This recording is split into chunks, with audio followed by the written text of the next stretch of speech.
Hello, everyone, and welcome back to the Balance Podcast.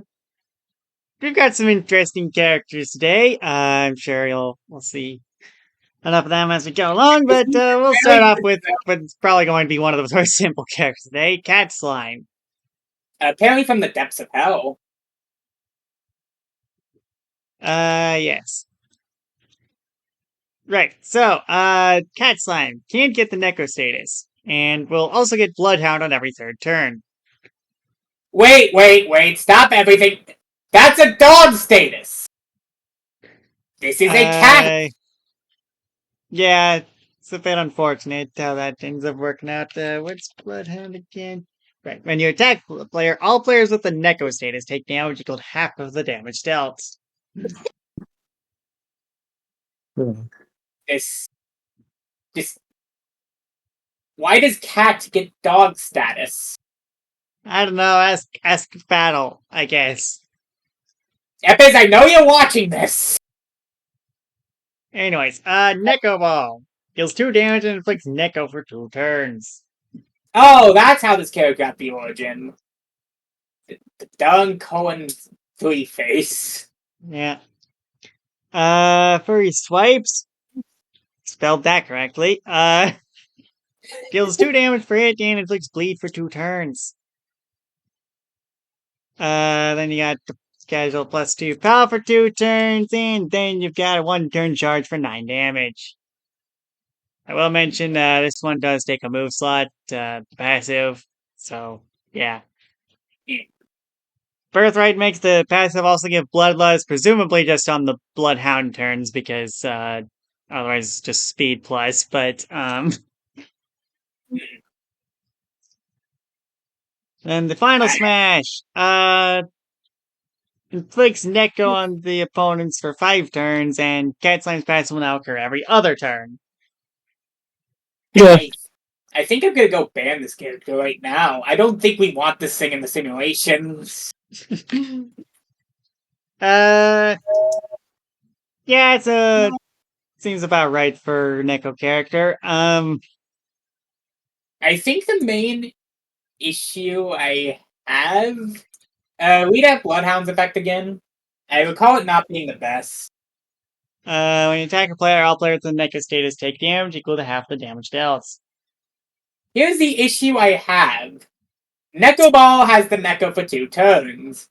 Assuming you're using this character at base, you're not really going to be hitting as much people with Bloodhound as you probably want. Yeah, I think that is true, though I do think the bigger thing is probably a thing with Neko itself. That being that a player with Neko can give people on your team Neko, even if you can't use it on Cat Slime himself. Oh, wait, I see what the issue is. Wouldn't that make blood? Therefore, they are eligible to be hurt by this cat. Oh, no, I need to go find a video now that I'm actually... For what it's worth, you could also just totally ignore Neko and Bloodhound, because, like, you do have a power buff, you do have a multi-hit, but also if you're doing that, why are you playing as this character? Okay, I think I have a video that sums this character up, if you want to take a look real quick.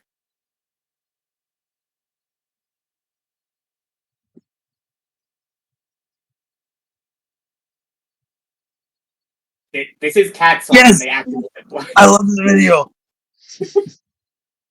I've been looking for this.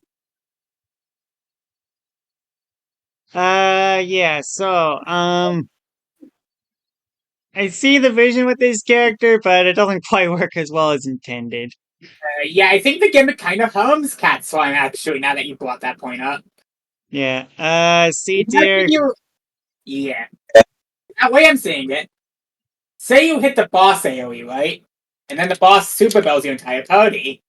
Oh, hey, look, Cat Slime has Bloodhound now.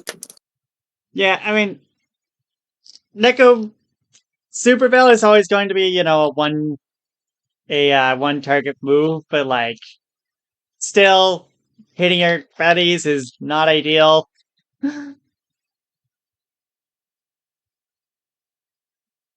Anyways, next up we have Jotaro Kujo. Hmm. We finally have stand users in The Sims. We were not prepared for this. So, when at max H 50% of his max HP or lower, Jotaro unleashes his stand ability, activating Star Platinum. When Star Platinum is active, Jotaro Kujo gains priority and accurate accuracy thanks to the power of Star Platinum's precision and speed. When a stand is active, his moves are also buffed. Healing back to above 50% max HP gets rid of the stand and gives it a cooldown of 2 turns before it can be called upon again. Wait a second, that's just the jump scare! At half HP! Yeah, I think it needing to be at lower HP kind of negates most of the threat of that. I mean, fair, but like, the second you hit half HP, have fun. I guess. Stand Rush. Deals 6 damage to target, but if your stand is active, this deals 2x3 damage. I mean, it checks out. Starfinger. Deals 4 piercing damage, and with Star Platinum, instantly destroys any shields before hitting its desired target. Star Block. This move can only be used when Star Platinum is active, and fully blocks the effect of the next attack that Jotaro takes. While Star Platinum is in position to block a hit, Jotaro cannot use any Star Platinum variations of his moves, nor can he recall Star Platinum from this position until an attack has been blocked. It does not stop moves, it only inflicts statuses. Yes. Heart of a Stardust Crusader. Shining the power of his stand onto an ally, or just them watching Jotaro and getting inspired, he or an ally gains invigorated for 1 turn. If Star Platinum is out, then this just becomes an invigorated charge. Which is the same thing, but it just goes away when you use a Soul Stone instead of having a set time limit. I feel like this would benefit off of shortening invigorating charge to like invig charge or something. That stupid. It feels too wordy a little bit. But like, I guess it's an improvement. You can just kind of set this up and leave it for later instead of just having to use it on the spot. Yeah. Platinum Face. Jotaro gains +1 power when Star Platinum's active, as well as going on cooldown for only 1 turn if Jotaro is healed. Yeah, it seems right. Eden's Blessing. Gives him caffeinated, can't remove him turn it was gained. However, he can only use this Eden's Blessing once Star Platinum is active. That's a plus. That's repaid. Jotaro unleashes a fury of punch. I'm assuming that's meant to be flurry. Of punches at the opponent, dealing 3x4 damage, and then a single strike for 8 damage at the end. This final smash can only be used when Star Platinum is active. With Efforts made to just do 3x4 damage, and only if Star Platinum is active. That is quite strong. This is not the same stand user, but this skip feels accurate. Yeah. It's a good thing no JoJo fans watch this exact part of the podcast. The old birthright was that, when he got first set to 50% HP or less, he became able to use the move that sent him down there for the rest of the match. Which was funny, but I can see why it was removed. Imagine this hitting like Soul Sight or something. Yeah. Jotaro using the move that instantly sets the opponent to 1 HP. Got him. Anyways, Jotaro's kit seems pretty standard. The main note is that permanent accurate is at lower HP is pretty nice. Honestly, permanent accurate in general, I think has more stocks than you think it does here. Dodging in PvP is actually extremely common, and there is some cases where accurate could come in handy in bosses. Most primarily, it means Izzy doesn't work on you anymore. It means dodgy on the boss won't really be as effective. Stuff like that. If the boss is being a bitch, this helps. Yeah. Yeah. I'd probably say B tier for Jotaro. Yeah. That's right. And Yeah. get it. Alright, next up we've got Glannis. Oh, hey, this is one in Modu. Yep. Modu app. Yeah. We're feeling so motivated with this. Real. Right, so relaxed recovery gives HP and FP region 4 turns. This notably will probably pay itself off by the end of it, which, yeah. Wait, hold on. How much is this normally? Because I'm going to go take a look at Wonder Cookie real quick. Not sure. I don't, I'm not sure how much of a fan I am of this one, because, like, I don't like you when moves pay themselves off and also do other things, For the record, you that know? is also 2 FP underpriced. Yeah. I I use this move. It's one of my signatures. Anyways, crystallized positivity cures one status and replaces it with a vibrant charge. Can potentially be good. I Rocky Rage deals 1 x 4 piercing scaling damage. helpful. I'm seeing the Uh, vision with crystallized positivity, looking at mending herbs. yeah, restores 3 HP and 3 FP, and if Thanos uses on himself, it's just a 6 HP heal. These are kind of stuff you use heal plus for. Yeah. Yeah, vibrant charge is sometimes nice. It's a bit Yeah. tricky to use, but, when it works, it works. Yeah. Hurrying Concoction grants 1 stack of Mocha Chase following someone else, which could have be kind of a status, but whenever a person of choice stacks, heal said person for an amount equal to your power and affected by anything that modifies your damage output. Removed upon taking damage. Caffeinated, but with chaser. And also And healing. healing. It's a bit funny, but it works, It's a I very action imagine. fast though. But like I like it. And aiding advance. Grants Ravenous for 3 turns. Whenever you heal, you gain a power buff for 3 turns, which, yeah, that's pretty powerful considering I see the HP region up there. Just energy. I They forget took if 2 that of my works like how. I forget if that works like that, but. they have 2 of my moves. This is just Big Yoshi 2. Just Bugaloo. Get copyrighted. Gluttonous Reflegia. Inflicts Paralych for 2 turns. Yeah, that's just stealing healing. Sure. It helped against Denying the Toad. Armory. Mocha Chase also comes with Chaser, which also has 1 stack. If Thanos is hit, both Mocha Chase and Chaser are gone. I mean, it's actually Chaser is pretty good. Chaser using it. Can confirm. Eden's Blessing grants the whole team Vibrant for 1 turn. This only has 1 use up. I don't know if Glannis specifically has a way to use this, actually. It's a really good Eden's Blessing, but you need a second healer to make use of it.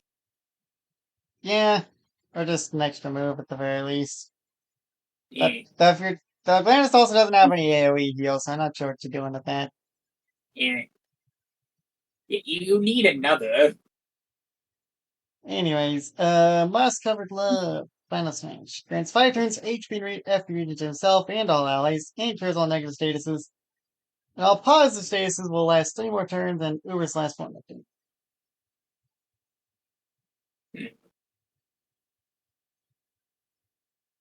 So, like, does it just extend the ones you already have, or? I think it does. One more turn of critical, I think, will change everything. Yeah.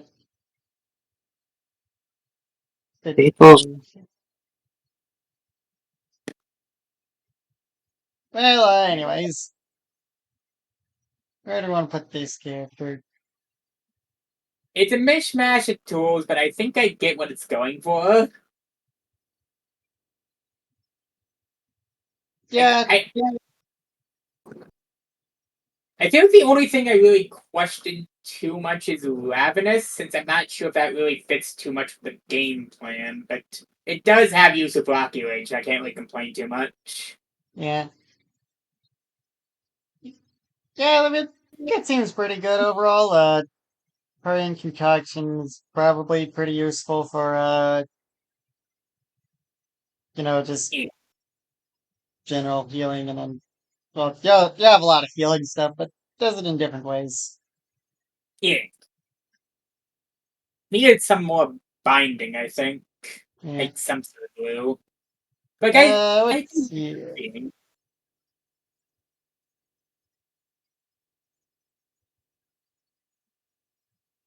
I'd probably say A or B. Mm. I'm thinking. Yeah, I'd say A. There.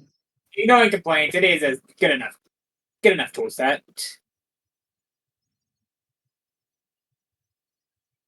All right. Next up, we have Archer.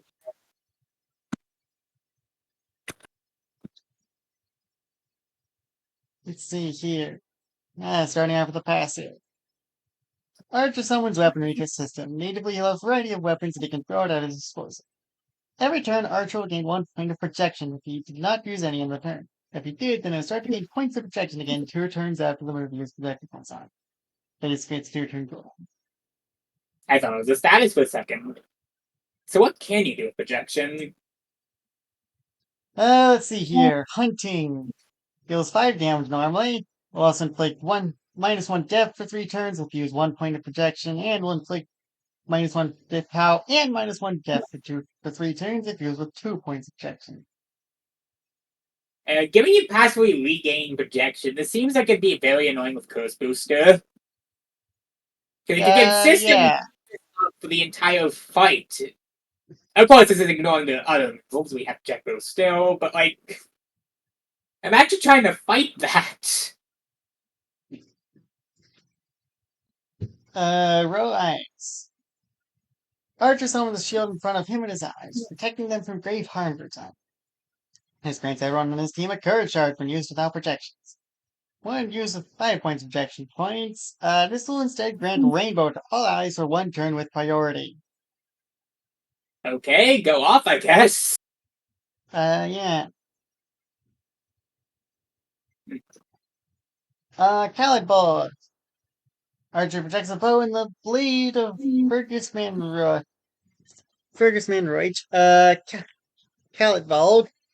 He then fires a drill-like blade at the opponent. He'll take 1 turn charge before unleashing the arrow, dealing 10 projectile damage to the opponent without projections. When you use 3 points of protection, the attack will pierce and will also inflict Terrify charge on them. Terrifying. It's set up. Can't really complain too much. Let's see here. Brainwing 3 round. This deck requires 2 points of protection. Archer throws out Kensho and Byakuya at the opponent before projecting 2 more blades and slashing them at the same time with 2 blades. At the same time, the 2 blades do. This deck deals 3x2 accurate projectile damage to the opponent. This. I'm not sure how I feel about having to spend projection to use this, but I think this is only like 1 FP of discount, if I'm reading this right. Yeah, though, I mean, you do get projection pretty fast, so, eh. You do, but bear in mind what you could be getting with that projection. Eh. Also, look at the birthright. Archer's projection generation will double, and the cooldown between generation and usage will be reduced to 1 turn if he only used 2 or less points projecting for a move. Otherwise, it'll remain at 2 turns. Huh.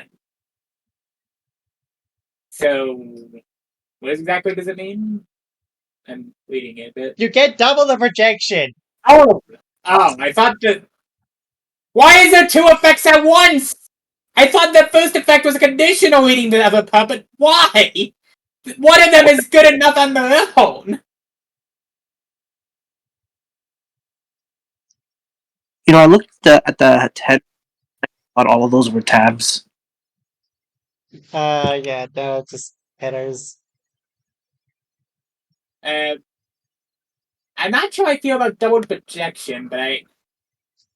Wait, so hypothetically, if you combine this character with Tick Booster. Yeah, stick booster. What is Does a projection? lot. Yes, I will give Rainbow to all my allies every other turn. Yeah, I mean, the cooldown kind of prevents that, but like, yeah. So I guess what exactly is the? Oh, I'm getting it. When you spend projection points, you won't gain anything for a couple turns. Okay, that was where the confusion was from my. Anyways, right. So final smash. Uh, when using Mass Assault, Archer will be able to use all of his moves at their strongest points without the need for projection points for 8 turns. In addition, he can use Fronting, Khaled Bulk, and the next move coming up for half their FP cost to have that replace his base attack for the remaining duration of the final smash, and 3 turns after that. Hunting will be a 3-weapon damage attack that will cover 3 feet Archer every time he uses it. Khaled Bulk will be a 2 piercing weapon damage attack that will inflict bleed on the opponent for 3 turns. In addition, free projection will be replaced by another move. Excalibur Image costs 14 FP, deals 8 non-elemental projectile damage to opponent, grants Rainbow to Archer for 2 turns. Use half the FP cost to gain Excalibur as a base attack for duration of the final match. Will not last 3 turns after. This one is a 4 projectile damage base attack that will cover 3 feet of 2 of his allies and grant any one of them, including himself, a 1-hit shield.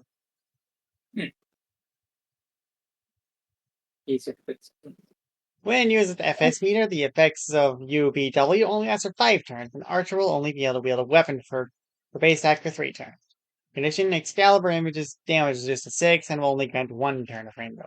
Probably not worth it for 14 FP, I can't lie.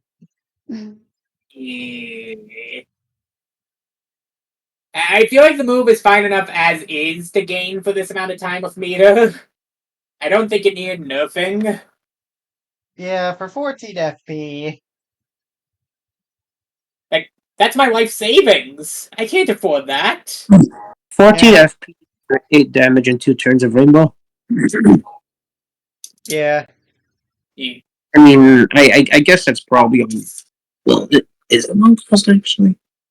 I think Rainbow for 2 is like 9 or 10 FP, so like, it would be a bit better than cost, but 6 damage in 1 turn of Rainbow is well below this cost, so yeah. Yeah. Technically under, but also, yeah, I think you. So I do In think any we probably. case, I would still say this. The book set as a whole is pretty strong. Projection, there's a bit of a cooldown between using it and all that, so it gives you some really strong effects. Yeah, I do think we need to go back and look at Birthright, since having both of these effects does feel a bit off, if that makes sense. I feel like I having don't two think it's effects in that big a deal. I mean, fair, but when you have two effects in one Birthright, it does start to get into the multi-tool with it. It's hard to explain, just feels off to me. I guarantee you, there's a lot of stuff that does worse than this. Oh, no, I know. Anyway, regardless, I am still gonna give this A tier. Yeah, I did as well.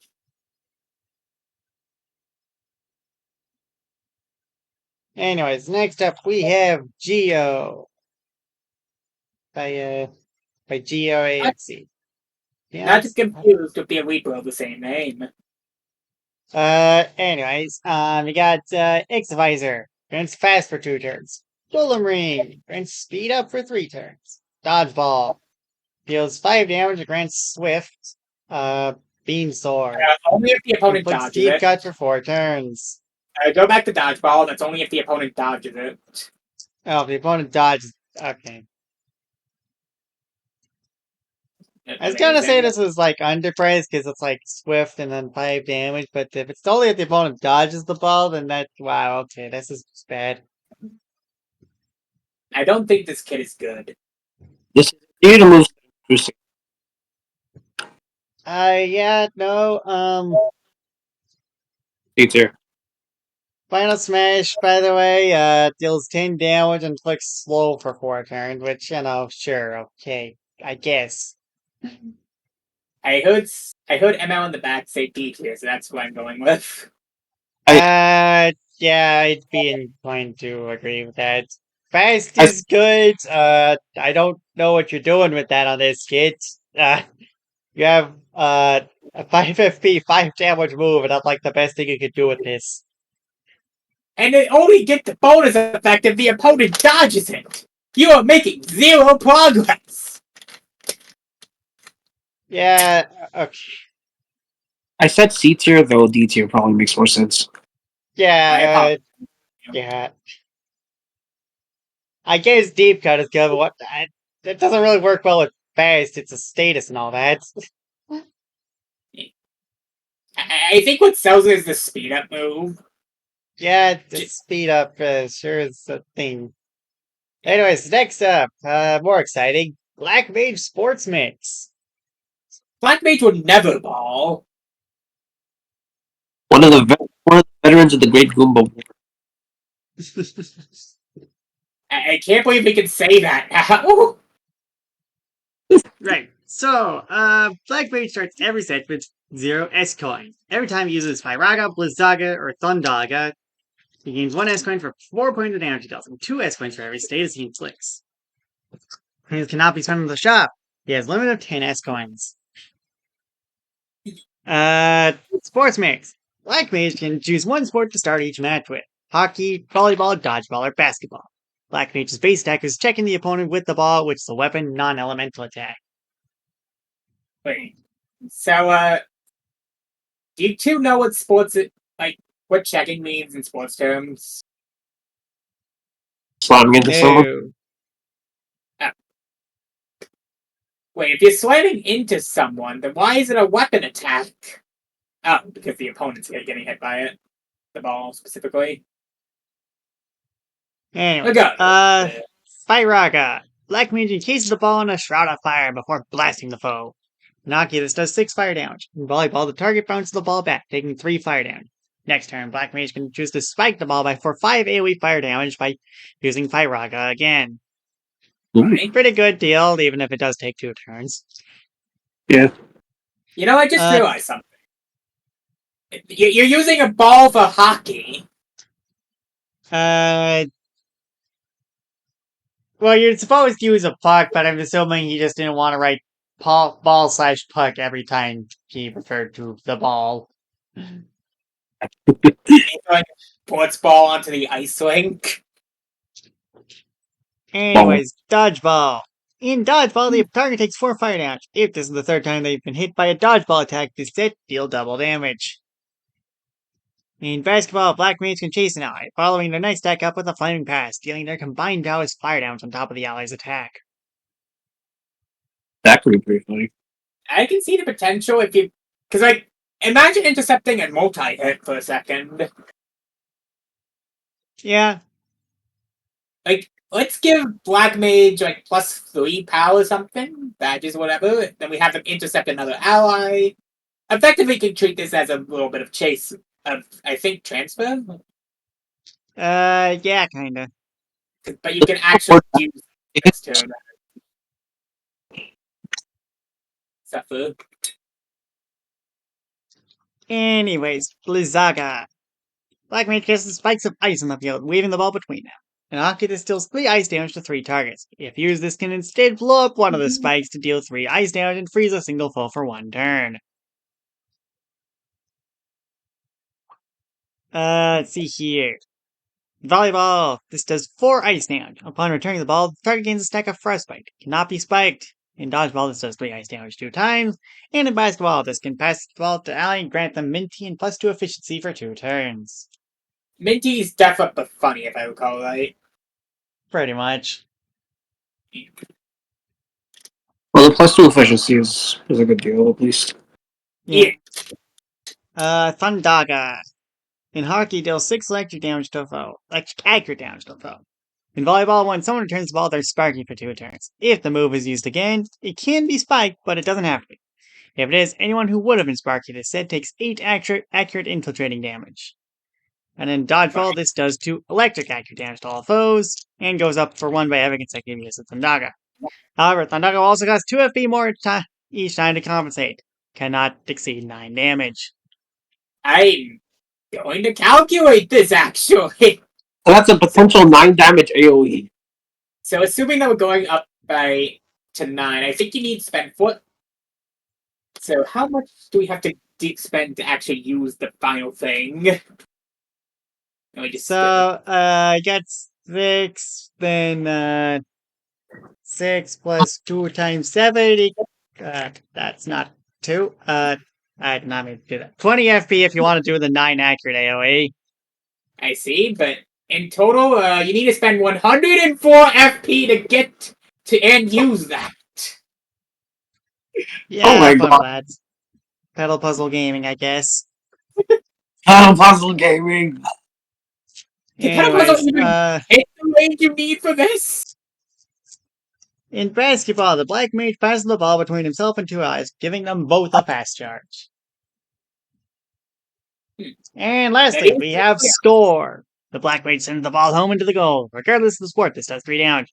+1 for every S point he has. After using this move, he must change sports, which also changes the set. After using all 4 sports, all sports refresh. Oh, that's what it is. That definitely seems funny. Like that's the thing you build up for, I guess. Yeah. Birthright. Black Mage gets sponsored by the Shadow Government and can now hold up to 15 S coins. I should have covered this It's character kind of a last it's kind of a shame we didn't cover this last episode. We were so close. The Shadow Government! Let's see here. Aiden's Blessing. Black Mage can use any element to move from any sport with this item. Sure. Meteor Score. For 3 turns, Black Mage can use any sport. However, on the 3rd turn, Black Mage casts the strongest spell he's allowed to use in the court, Meteor. This does 8 AoE damage, +1 for every S coin he has. Opponent team scoring too much? Just throw a meteor at them! God,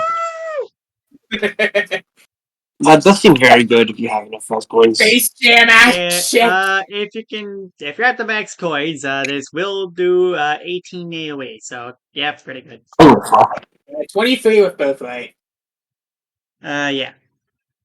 23 AoE damage. It seems like Black Mage has some good stuff. A lot of variety here. I think the main note is the store can definitely having to because you do have to switch between all the sets. You do kind of have to adapt a lot. A lot of them do pretty similar things, but you still gotta be careful about that. Yeah. It's funny though. Yeah. Do we think it makes 8 here? Yeah, I think it makes 8 here. The Shadow Government paid enough money. Yeah, sure. We have the fairest reason for deciding what characters make 8 here. Alright, next up we have Sketch Slime. So, whenever Sketch Slime maxes out on sketch points, you may spend them to perform a stronger version of attack. There are a lot of ways to gain sketch points, specifically dealing damage, taking damage, effects of negative statuses. It's only counts for statuses with lower statuses given at the end of turn. Unless otherwise stated, it is equal to 25% of the point received. All these round up. For example, dealing 4 damage earns you 1 SP, so you only have up to 25 SP. At the end of every battle, Sketch Slime will get a new move based on the entity they last dealt damage to. That feels. Is that just a division? Is that literally just a division? Good question.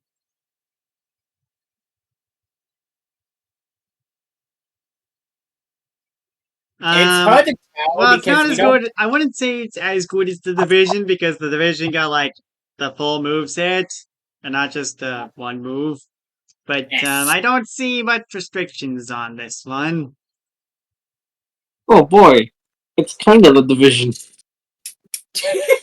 The Division White. But yeah, you can. Yeah, to look at the actual moves. Oh yeah. By the way, you can spend. Oh yeah, all of these moves have you got the normal form, the stronger form, which is some SP, and then the ultimate form, which you can use if you have maxed out SP, which that's gonna take a while. Stronger forms and ultimate forms of moves that deal damage cannot give out SP unless stated. Additionally, Recall will not allow stats points to be given out when these forms are performed. FP must be spent as well in order to use these forms of moves. Also, Birthright gives you 1 SP every turn. Also, personalized badges, I guess. Why did this character need personalized badges? I don't know, but we'll look at those in a bit. For now, the base moves. Sketchball deals 2 damage and grants 2 SP. Stronger form deals 5, and ultimate form deals 10. Layering. Sketch Slime gains a layer, increasing their def by 1 for 2 turns. X2 SP will also be given whenever it takes the duration damage for the duration of this status. Stronger form gives +2, and ultimate form gives +3. That is a lot of plus def. I assume this is the shield bash usage. Yeah. Status consumption. Sketch Slime consumes a pause status they have and gains 2 times turns SP. If we were multiply this by 2, this move does not have multiple forms. This only costs 2 FP, so pretty good deal here. Yeah. Though this also has to be a positive status, so yeah. Consuming an... Oh, it has to be those too. Yeah. But what ubers can you eat to, make use of that double though? Because normally they're like 2. I don't know, maybe airborne or something. Fair. Anyway, As strengthening. Gains +1 power for 3 turns. Double the SP will also be given whenever you deal damage duration to the status. Stronger form gives +2 for 3 turns, and ultimate gives +4 for 3 turns. Why does this one give +4 when the def one gave +3? ultimate in death is +3 for 3 turns. This is +4 for 2. No, this is for 3. Granted, in this one it's +1 for 2, but Okay, I got confused for a second. That said, now that you're pointing it out, what the hell? yeah. Just +4 power in general. Though it does appear that you need to have the full SP bar for this, if I'm reading. Yeah, and from what I can tell, even despite the boost you can do, it still takes a while to get that. Yeah. I do think that's still objectively the best one, though. Yeah. Let's see here. Sketch heal. 4 HP heal. Stronger form becomes 6 HP in HP region for 3 turns, and ultimate form becomes 10 HP in super HP region for 3 turns. Let's see here. Movement Bell. Grants 1 or 2 people airborne for 2 turns. Stronger form lasts up for 4 people to become airborne, and the ultimate form will make it last for 2 more turns. Yeah. Oh yeah, I was just talking about airborne. I didn't actually look at this move until now. Wait, how did they get a move from Saskatoon? For context, you have to lose that fight. I don't know. Hey, literally got a move for losing. Let's see here. This heals 6 HP, but also heals the opponent by 2 HP. Stronger form heals you by 8 and the opponent by 1, and then the ultimate form heals you by 15. Isn't this just better than the... Okay, I guess it's not strictly better since Super HP region does a lot, but... Anyways, Choke Cherry Spear. I'm guessing you bullied fruit for a while. Maybe a little bit. Deals 6 damage and pierces through... Deals 4 piercing damage at base. Stronger form deals 6 piercing damage and also goes through shields. And ultimate form deals 9 damage and it's also accurate. Pretty basic. Longin's Hat Inferno deals 2 fire damage to the opponent's team. Stronger form deals 5 fire damage. Jeez. And then the ultimate form inflicts burn for 2 turns. That is 9 damage AoE total. Let's see here. Chadster Blaster, gotten from Giga Chad's fans, apparently. Deals 3 damage, inflicts soft burn for 2 turns. Stronger form deals 5 damage, and inflicts burn instead. And then the ultimate form deals 8 damage, inflicts hellfire for 3 turns. Amazing. I can't believe what I'm looking at. Floating Candle Ignition. Summons a floating candle which can be attacked and destroyed and has 4 HP. On next turn, Sketch Slime ignites it and throws it at a foe, dealing 6 damage, inflicting softener for 2 turns.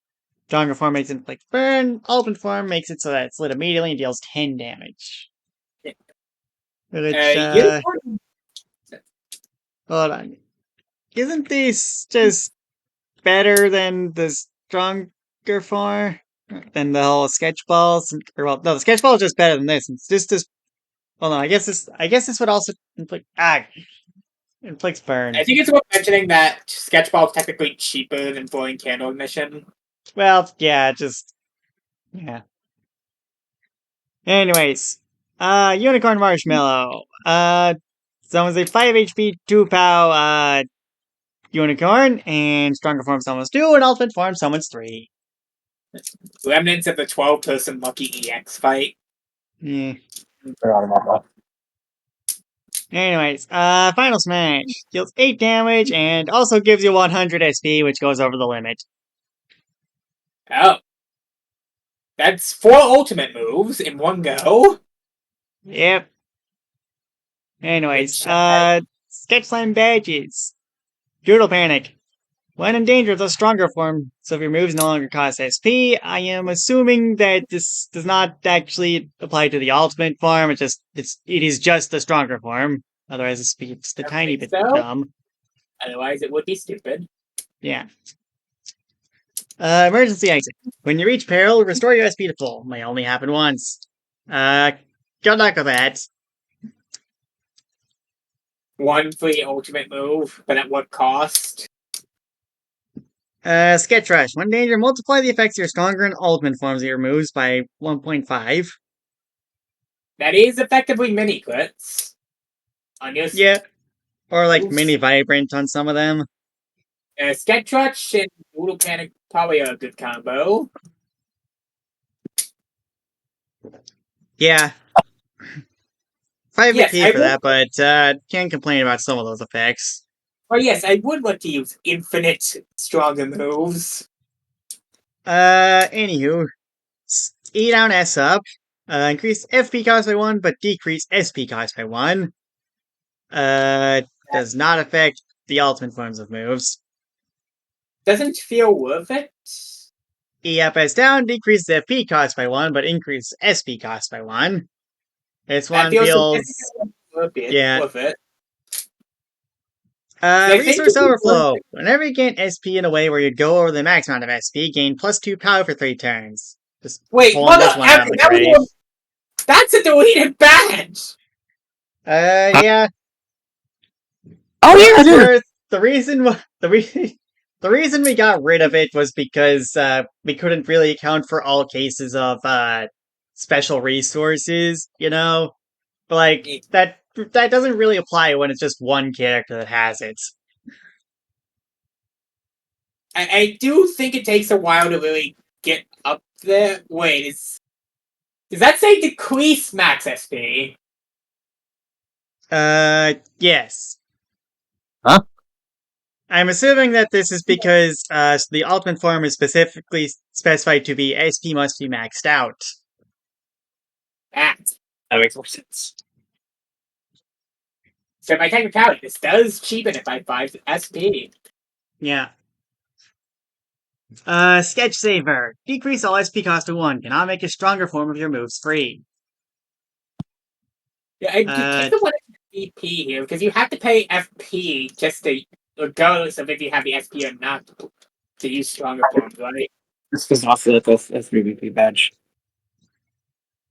Yeah. I mean, okay, for what it's worth, the moves, the SP costs are generally fairly comparable to FP costs. They do tend to be a bit higher on average, but yeah. Sketch Shield being an alternate Flower Shield. Yeah, just Flower Shield, but it's for SP, which, not the worst use of SP, I suppose. Yeah. So I will mention, And then, Proquist Crusher. Destroying summons now gives you SP equal to 50% of the summon's health. Oh. So it's a Heartfinder, but for SP. This feels like it could get absurd, actually, based on what's summoned. Yeah, though it's all. I guess it's only one VP, so it's not too much of a commitment to bring it. But with Sketch Shield, I don't think you gain SP fast enough to, actually get full value. Yeah. Like, you only get like two at a time at best with Slime Ball, right? Uh, pretty much. There's So like, definitely ways to get SP. It's kind you of could like just FS power meter tap, where you'll take damage and just kind of get it naturally, but yeah. keep power attacking, you keep deleting the SP. They can keep deleting the SP you have. Yeah. But then again, you don't really need the SP, so take that as it will. Right. So, what's here then? I think the verdict I have. I don't think the moves are anything special right now, but in the event this character ever does come back, it is effectively the Division 2, but with a meter that lets them power up their moves. Yeah. Very slowly, I should mention, but yeah. But do they have anything else aside? Let me check the. So I think they had one more tool for SP Gen. Oh, it's a positive status one. Yeah.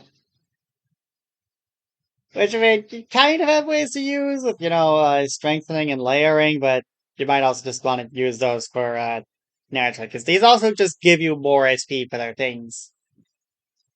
I imagine this would be way better if you had like something that gave you an obscene amount of HP Legion or something. Yeah. As it stands, his character is, kind of, definitely not bad. It's hard to be bad with this many options, but, they're kind of just, they're decent. Yeah. I feel like we could definitely come back to this character when they fight more fights, but right now I think bullying through has not given them too much to work with. Yeah. Uh, B tier? Yeah. I'll be honest, I think this is one of those characters that's just doomed to never be used again. Given its own given its emphasis character, and I think they've only just recently shown up because of GCM processing. Yeah. Anyways, next up. The Heavy is dead! The Heavy is dead. Correct. Who killed Heavy? I think it was. Shh. Cypher, you're dead. Okay.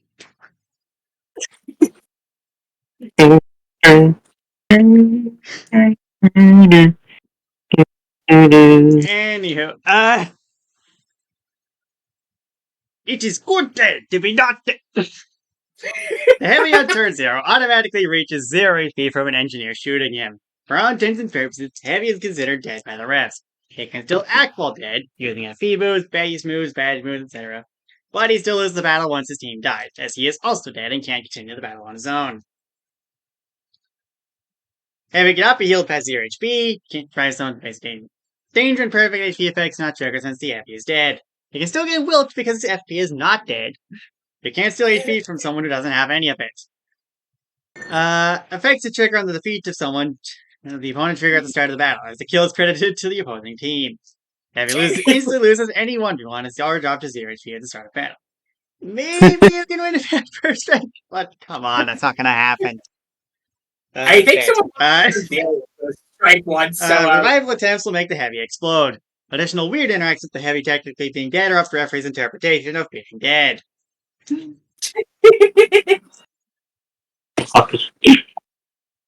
Shh! You are dead! Before the Heavy can try to use this move, the opponent shushes the Heavy, attacking in the first place, inflicting silence on both the opponent and the Heavy for 3 turns.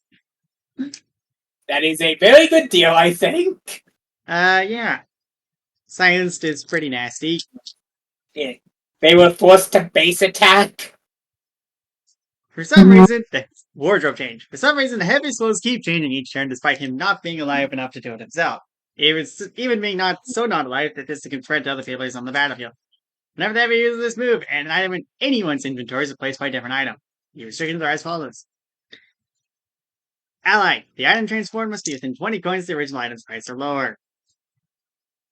Enemy. The item transformed must be 20 coins of the item's price or higher, and it needs to be in the same category of item. Healing can only do healing, other can only do other, so on and so forth. Additional 2 FPs can instead reroll a badge as anyone has equipped, though this version will last for 3 turns. Same reroll rules. This seems extremely competent. Yeah. I feel like this is really good, but I feel like the enemy effect won't really be seen because try running this in a boss. Try running this in PvP. I dare you. You should bring Heaviest Dead to PvP now! You should use the signal right now. Anyways, Putis Fab. Heavy somehow shoots the opponent with a finger gun, dealing 5 damage and inflicting taunt to the opponent for 1 turn. Who killed Heavy? The Heavy calls someone out for killing Heavy. No matter the target, even Heavy if he's feeling philosophical, they gain Mega Magnetize for 3 turns. This seems extremely powerful if you use this on yourself, because yeah, actually, hold Heavy on. is dead. Is like Hold the hell attacking does actually nothing. I didn't know that until now. Wait, it does nothing. That Because they're dead, so like they can't target Heavy because he's dead. you get all the Mega Magnetized without having to actually worry about dying because the Heavy is dead. What the fuck? Yeah, I mean, you might still be at the wrath of a bunch of statuses, but like a lot of those are just intended to kill you anyway. So like, who cares? But like, assuming this is working like we're thinking right now, assuming the thought is they can actually target into the Heavy, the Heavy is literally makes their entire team invincible for 3 turns. Yeah, they not. It's And it's amazing how the things that can slip through and balancing sometimes. And even if that isn't the case, reminder that you can hit enemies with this. This is important because guess what it does to an AoE if there's more than one opponent on the opponent side. Yeah, yeah. Let's see, looking at the, patch notes here, we got, apparently we thought all the... Okay, hold on. There are 2 notes for Heavy is dead, because we, rejected it initially and then to come back. It is good This data. was, Mega Magnetized was previously Mega Targeted, which, hilarious. And what was that? It just said it's according to the notes, it's literally Mega Magnetized. Amazing. Anyways, the other note, the one note we did have on the Heavy is Dead was that Shucks was completely broken and basically needed everything changed on the first go around. Let's see how that turned out. Shucks. Someone from the team arrives on the scene to explain that the Heavy is dead. This is a clue that someone from the red or blue team does this Heavy team's background. Who killed Heavy? This echo goes as follows, looping if you at the bottom. First up, we have the Spy. The Spy deals aggro damage. He will find whoever killed the Heavy. He will capture them, and no one will ever die again. As the downside, his power cannot be increased past 1 by any means. Pleasure increases HP and death for this reason. The Spy has a special move called Watch and Learn, which costs all of the Spy's HP. The Spy will backflip onto a rope and defeat itself, inspiring an opponent to do the same, dealing 6 damage to themselves trying to recreate the move. Well, I'll have to hang myself. Watch and learn! Ha! I am alive! Yes. These nice. This is stupid! Again, Anyways, bits like they made a version to show to the actual TF2 voice actors, but they take bits and instead of the voice actors in on this, they showed the video. They made a different version. Instead of the Spy hanging himself, a giant pair of scissors comes and cuts the rope, but then he gets run over instead. the advertiser-friendly version. Let's go. anyways. The Sniper. A Sniper drives into the battle in the van, giving him a 1-hit shield upon summon. However, after they jump out of the van to attack someone, the van shall be passed an ally to take instead. The Sniper has a special move called What the Bloody Hell Just Happened, which costs 4 feet. Sniper can ask someone what the heck happened to his heavy, and if they guess the heavy is dead, it is correct and they gain plus 3 charge. If they do not answer the heavy is dead, then they get the answer correct and they lose 100 coins, going into the negative if they have less than 100 coins. The Sniper cannot ask himself the question as he doesn't know what the bloody hell just happened. What the bloody hell just happened?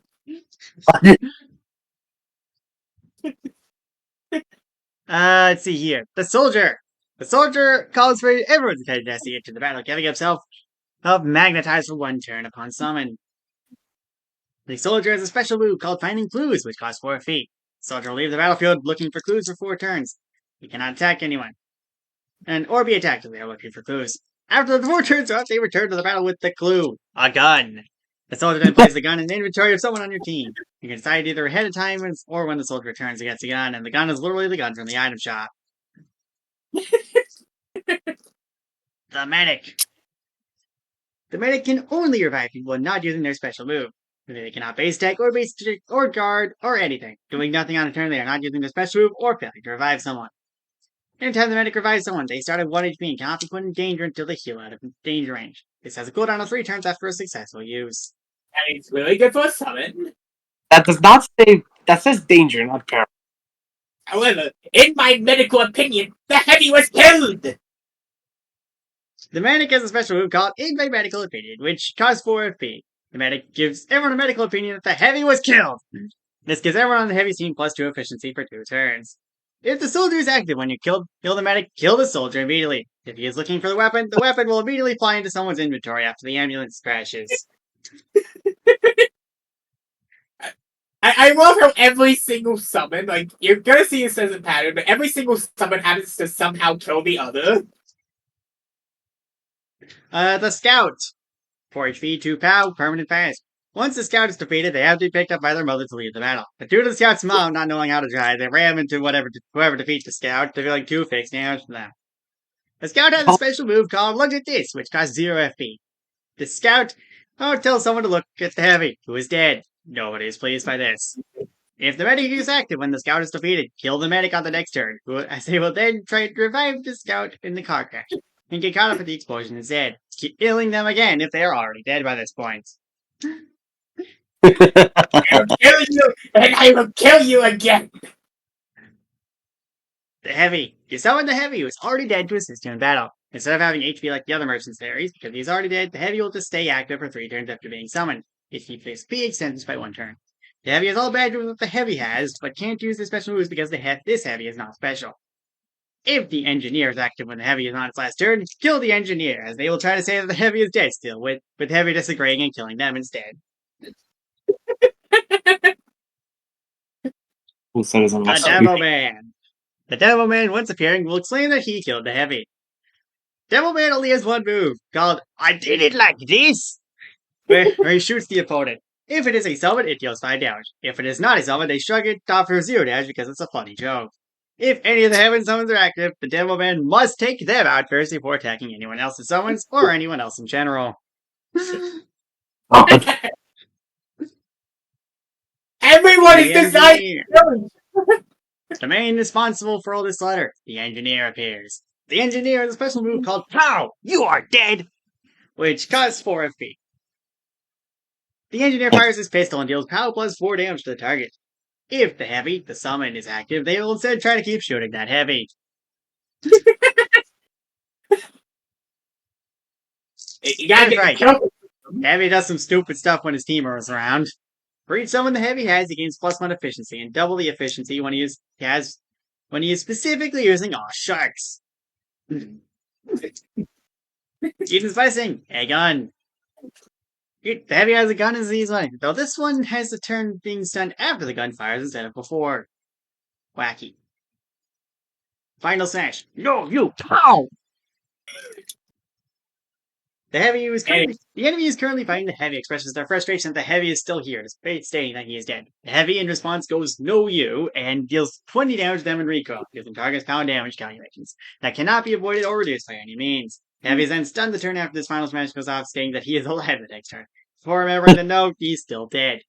If FS meter is active, then this becomes 10 damage using bonus pound cannot be avoided by any means, and stunning the heavy if it would have been avoided or reduced. You know, I'm starting to realize that the Heavy can actually just still kind of act doing all of this as well. Yeah. Yeah, so like obviously the big thing is who kill Heavy. Mega Magnetize on a target who does not care if they take damage. It's kind of big. Maybe a little bit.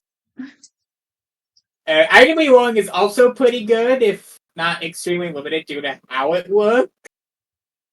And I think the main important thing is that you don't really have to do anything with this character because they're already dead. You can kind of just do whatever you want, including, or at least an entire sequence of summons that procedurally all kill each other. Yeah. Yeah, Demo Man in particular is pretty harmful to the cause. I did it like this! I do wonder slightly if Mega Magnetized affects the summons killing each other. You I, can I use this to don't take. think it does, but like it feels like something that could conceivably happen.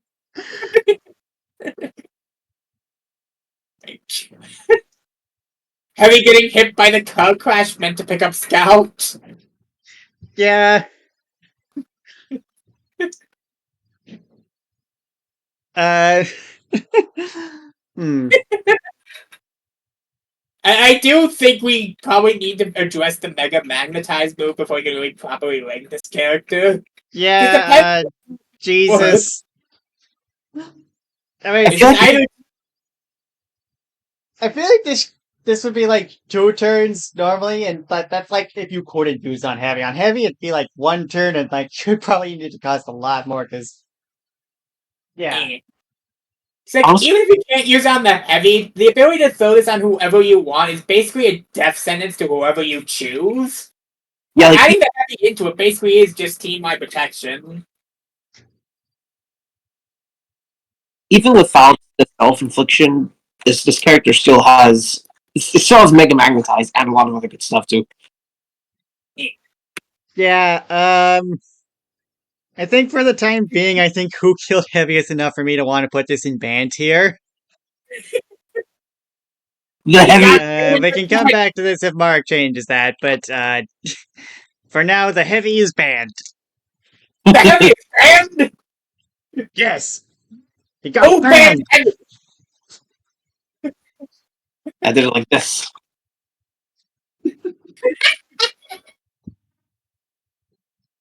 I will Uh, fight whoever will ban Heavy. I will kill them, and no one will be banned again. anyways, next up we have Scoots. I need to go dig up the origin of this OC because it's really funny. I'll be back.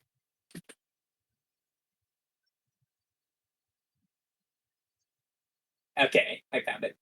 Let me just screen cap. PowerPoint.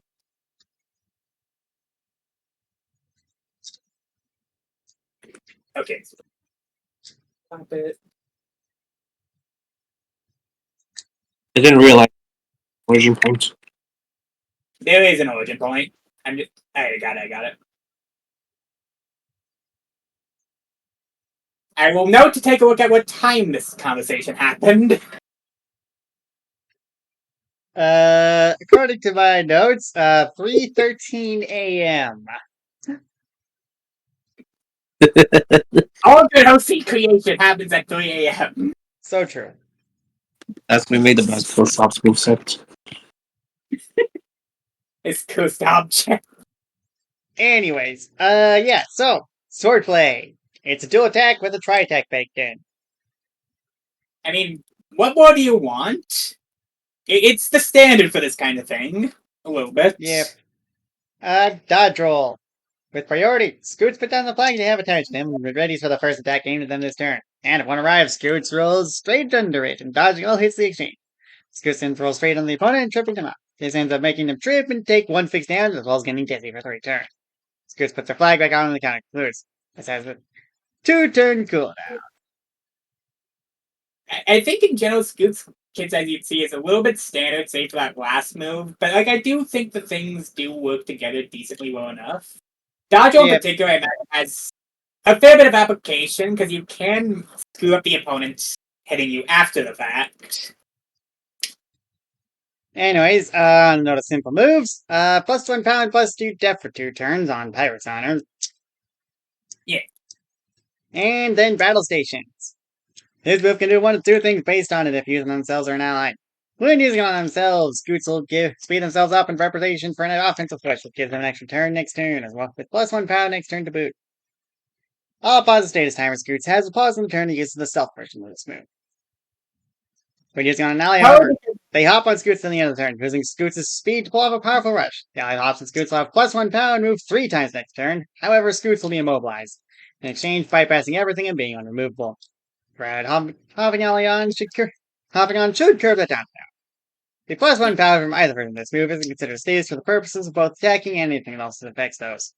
The ally version of this move puts this on a 3-turn cooldown, and after the turn, the triple move happens. You can imagine the status timer pause works pretty well with Pilot's Honor normally ending by the time you get to do the move. Given the plus 1 defense kind of does lower the time on the same turn you use it. But anyways, yeah, I think the plus 1 power just goes pretty well when you move a lot of times. Yeah. Especially if you got, say, a multi-hit on you. I wonder if he has one. Oh, is that a sword I see? Yeah. Right, so, hyperspeed strike down. Using the Master Soul power, Scrooge uses killer speeds and rushes through a target several times. This ends up dealing 3 damage. Next to the 3 damage that the attacker. Every extra turn their team got as a result of anything Scoots or any of his badges did. If you use the final smash meter, reset the hit count on usage of the finals match. Holy fuck. You can see the applications, but even running Rally alongside this, just in case the immobilization turns without stations you're fancy, I can imagine this will make them a very deadly Rally bot. Yeah. I don't know how long it would take for this to get to Hex to the supple attack territory, but given they do have plus 1 POW baked into the kit, it's really good, I think. Yeah. It's a year. But it's right. When an ally hops on Scoots on use of battle stations, you may choose to transfer all of the stasis Scoots has to press hopping on. Times the stasis will be paused in terms of transfer, so don't worry about anything ending before the push, but do be aware of anything you don't want on someone you might end up getting. Still should be powerful if you know what you're doing, though. You know, something I do find funny, this is based on Salvia's thing, right? Salvia doesn't have this anymore!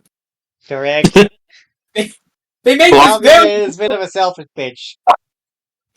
I do appreciate how they have this very revolutionary support tool and then just throw it out. They have revolutionized so much, and they didn't even bother seeing the end of the work. Oh, now you're the holder of it. Yeah, she's, a little bit of funny like that. The rework makes sense for Salvia given she is a selfish bitch, but I just find the fact that they had 2 of the best support moves in the game on their kit, and they still threw them out, hilarious. Yeah.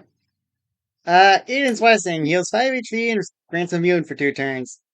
You also just can't get scurvy for the rest of the match if this ever becomes relevant, I guess. You don't have to worry about scurvy on the 7 Seas anymore, laddie.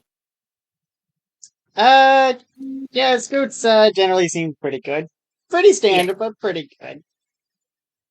It's a simple kit I can pull out every so often if I don't want to think too hard about my badge builds. So Yeah. even then, you still got stuff to consider given the buff boosted fodder you got in the kit. Yeah. Taking up that much badge space means you do actually have to consider some things. I think it's a right between A and B on this one. ML, what's your verdict? I can see A. Understandable, have a nice day. Yeah, right, sure. Well, I think I close up the list.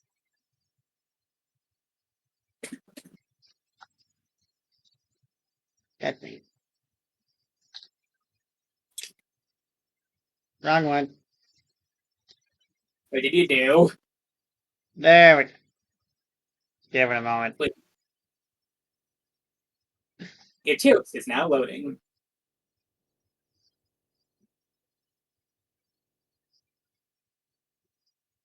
I spied with my little eyes another slime. Let me just refresh this because some of the images were not fully loading there. There you go. Oh wait, I remember this next one.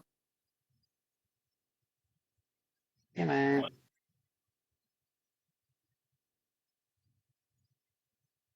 There we go. Inverted slime. I stole this guy's passive during the free-for-all. Yep. I don't.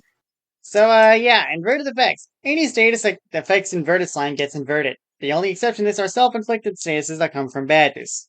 Presumably, sick spread and whatever. This takes up a move slides. Oddly specific specification, but if you can, as a reminder, Hina got into S tier for something like this. Yeah. Self-inversion is a very powerful way to deal with statuses. Yep.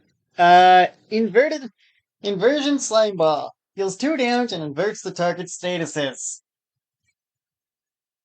They also have inversion themselves. Yep. Self-hit slime ball. Inverted slime throws a slime. Inverted slime throws a slime ball at himself. It doesn't seem to hurt him, but instead gives him waterlog for 3 turns. However, because of the inversion, it converts itself to superpower. It's just +1 pound, +1 def. Eh, Let's see here. Status switcheroo. Inverted slime trades all of his statuses with the statuses from the opponent, excluding permanent statuses. They also invert any of the statuses. This is the statuses traded, unless it's between 2 inverted slimes, because of the nature of inverted slime. You're gonna steal like Max boss status. that seems very funny, but also it does kind of hurt you most of the time if I get this right. It depends, but since you're like, if you have a bunch of positive statuses because of the inversion, and the opponent also has a bunch of positive statuses, or Both of you suffer. well, if you have terribly. positive statuses and the opponent has negative statuses, you invert them, and you're still the one who has positive statuses and the opponent has negative statuses. That's fair. So it's kind of weird with inverted slime. Yeah. But, Big like, it league can on work. the road racing. Yeah. Inverted slime starts going backwards and later crashes into the opponent. Using this move forces you to wait until next turn where you deal 8 damage. Or if you want to move away another turn, 10 damage instead. Ready up and only apply to the 8 damage, cry about it. Yeah. I think I saw Inverted Slime drive this during the Soul Free for all, but I think he ended up falling asleep on the wheel and crashing into the fire lake. Yep. Yeah. Oh, man. I wonder how he got his driver's license.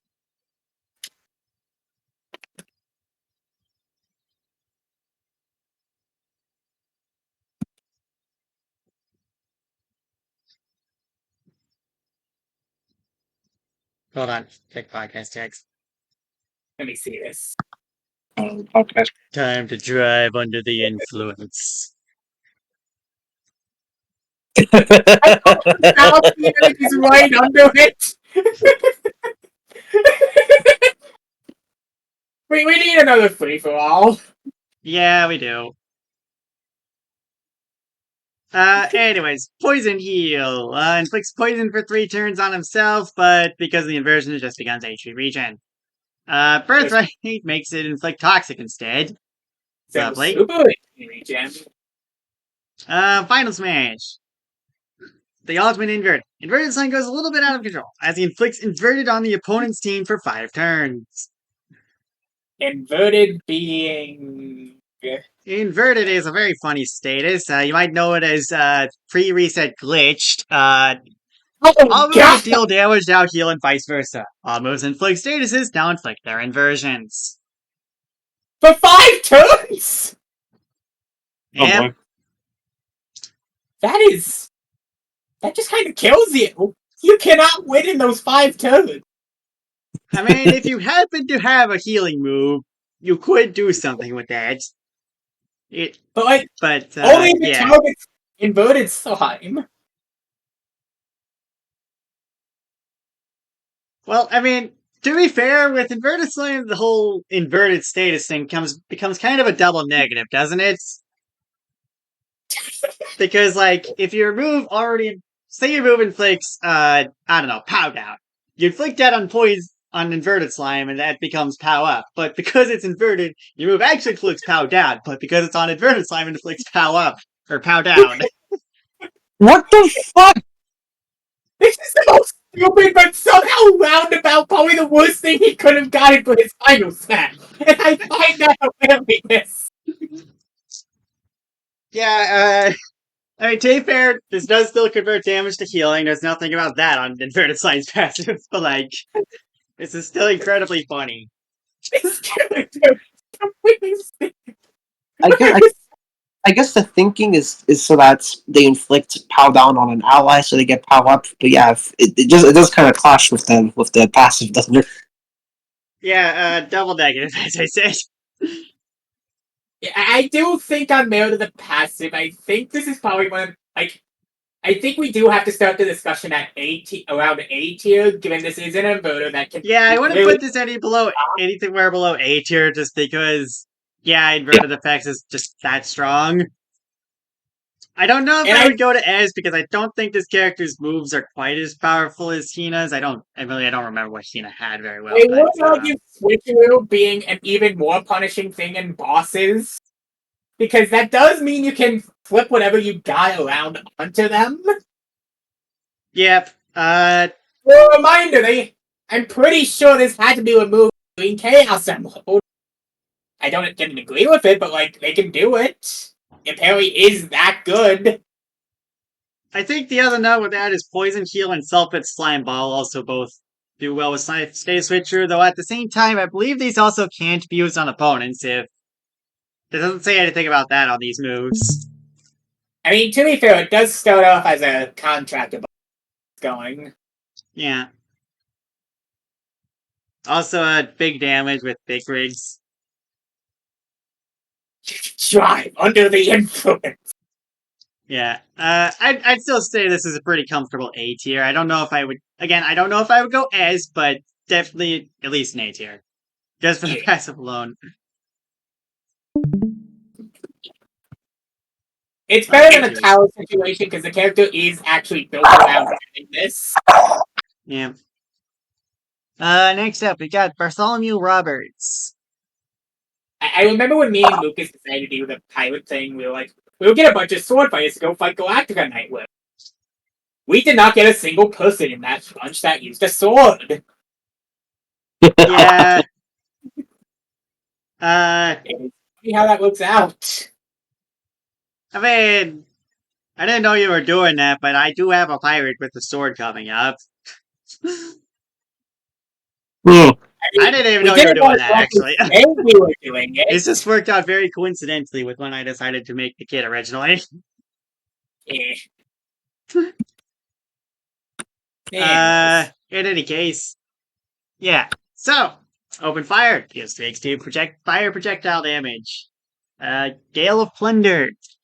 Deals 2x2 weapon damage and steals the most recent pause stasis from the opponent, gives it to himself or another ally for the remainder of its duration at the time of taking it. Pirate Gentleman. Grants Invigorated to all allies for 1 turn and charges their soul stones by 1 turn, or if they're running something like FS meter, charges it by 10%. That one's interesting, because, like, Invigorated for 1 is not very, like... Under most circumstances, this isn't going to be that great, because chances are most people aren't going to be able to make use of Invigorated for the 1 turn they have it. But if your whole team is collaborating and they all bring soul stones with the same cooldown, or at least within 1 turn of each other, you could use this and get a huge burst out also the at fact once. that it does boost the cooldown by 1 turn as well, so you do have a likely chance of just unleashing a bunch of shit at once. Yeah. If you plan things out. This requires a lot of collaboration to make work, but if you can make it work, it does very good. This does go down the Soulless Seal route, but in this case, you're not actively punished for not playing around Pirate Gentleman. Yeah. Also, it's 10 FP. Voyager of the Storm. A commander with tactics and charisma thanks to holding the control of the largest fleet in the history of pirates, Bartholomew is able to inspire strength into even the most frail shipmates. This grants him and his allies 2 turns of potential. I'm Potential not sure if being I would power spend of 9 play. FP for AoE potential, but I can see the application. I think I would do like. I think 5 or 6 FP would probably work, given it's only +1 power to start. Yeah. I'd probably say 6 FP, that feels about right. Yeah. In any case, go to the pirates. Bartholomew's code keeps him nicely and early, allowing him and his allies to be more prepared for its gun. This further prevents his stasis from being removed forcefully from outside force, and allows him to steal 1 status every 4th attack, exclude super statuses. That effectively means his positive status is permanently protected. Yeah, that's not too bad. I don't know how often that'll come into play, but it's probably pretty nice when it is. Yeah. But is that not Uber specification, I see? Anyways, Black Dirty Party Howling. Bartholomew commands a fleet of ships to surround the opponent and begin opening fire relentlessly on them, firing away at several cannonballs and bullets at whatever is spotted in their sights from all directions. When using Missile, this attack deals 8 projectile damage to all enemies and inflicts them with -2 death for 3 turns. When using the FS meter, deals 6 projectile damage to all enemies and inflicts -2 death for 2 turns instead. I think that's actually just what the FS meter does normally, so good job. Amazing work. We're proud of you. Anyways, this is an interesting one since, like, this character's, like, fine normally. Probably a little, like, I feel like Open Fire and Guild of the Plunder, you know, they're decent enough. Paired Yeah, Guild of Fire to the Storm are very expensive. Like, if you're gonna want to use them, you're really gonna have to, like, commit to it, you know? It does feel like a thing you kind of need to bring Fortune File for to get the most value out of the character, but like this seems like a funny support if you can get around how absurd the FP costs seem to get on those last 2 moves. Yeah. Like, Pirate I get Gentleman in particular, I think, is really strong if you can build your team around it, but you do have to build your team around it. Yeah. So, yeah, it's a bit tricky to say.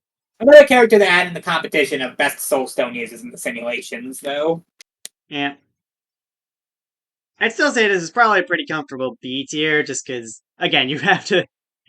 You might not always get the most use out of these 2 moves, but Yeah. they are very strong if you're in the right circumstances. Yeah. Who is Melina? Looks to be a Dark B character. I'm not sure how I feel about the text color on the background. Got the whole blue screen of death vibe here. Yeah. It's not killing my eyes, so I think it's fine for now. Yeah. Let's see here. Anchor Strike. Spends. Let's see here. Deals 7 damage, and you can spend 3 more FP to send a target to another opponent, dealing 3 damage to that opponent. See, this is why I don't like this format. You just get the main damage out here, and then you get the FP cost here, then get the second hit here, then the second FP cost here. What's going on here, man? Do they still use this format? Yes.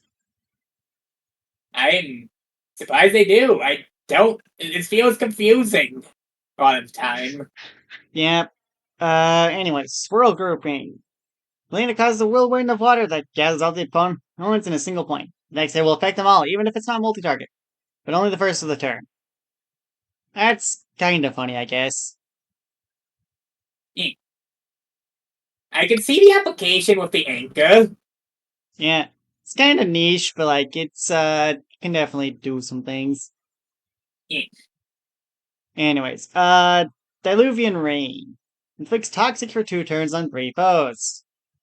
You really want the status plus for this one. The status plus synergy is finally real. Let's go. Water Cannon. Melina creates a water cannon, sends a large jet of water at the opponent. This move can be charged for technically infinite number of turns. At each turn, charge gains +2 damage. After reaching 3 turns, charge 2 recoil damage will be added. After finishing the charge, the cannon will take 1 turn to shoot. So oh wait. I think this is technically worse than a previous move we covered, the Megatons of TNT. I do think that there's merit to this, but also I'm not sure you'd ever Like, do you ever get to the point where we'll start doing recoil? Realistically, I don't see why you would want to. Like, the only real thing I would see is you're trying to do that with swirl grouping, but Have I fun guess you trying could to do swirl grouping in this have fun. I guess that's what this. I think this is supposed to be a one turn delay, so I'm guessing the intention is you charge this up for however long you want to do that for, and then you use swirl grouping, and then this will fire. Eh. Which, like, I can kind of see it. You'd still have to kind of rely on your teammates not attacking in that time, which, Yeah. I mean, yeah, if you're setting this up, you could probably do that, but My team's all still, dead after waiting 10 turns for me to finish charging the water cannon. yeah. I think the other problem with that particular strategy is that swirl grouping does rely on there being multiple opponents for it to be worth using, you know? Yeah. So, yeah, I don't know. It's very weird. Anyways, last move, lol, grants +2 charge and faster 1 turn. Simple enough. Yeah. Let's see here. Birthright. Swirl grouping can now handle 2 attacks. Yep. I can see it. I can see the usage. Final smash. Lava dodge. I don't know. I think that's how I pronounce that. Deals 9 damage and inflicts death for 5 turns. The dock is now starting to hurt my eyes a little bit, so I got it off it. But the character as a whole seems. It suffices. Yeah, I it think does the job. I think swirl grouping definitely has some applications. Won't always be useful, but when it does work, I imagine it works well. the big thing is grouping them all up and hitting them with the anchor from downtown. But I can see the applications with, like, swirl grouping with, say, Bowser. Yeah. Because it does mean all hit. Like, I'm pretty sure this works with allies too. Yeah. Otherwise, why bother specifying the whole first of turn thing? So, yeah, I imagine it would affect allies. What are you thinking? I'd say probably B tier. That seems fair. Got one trick, but does do the trick pretty well. Yeah. Merl. I'm not pronouncing that.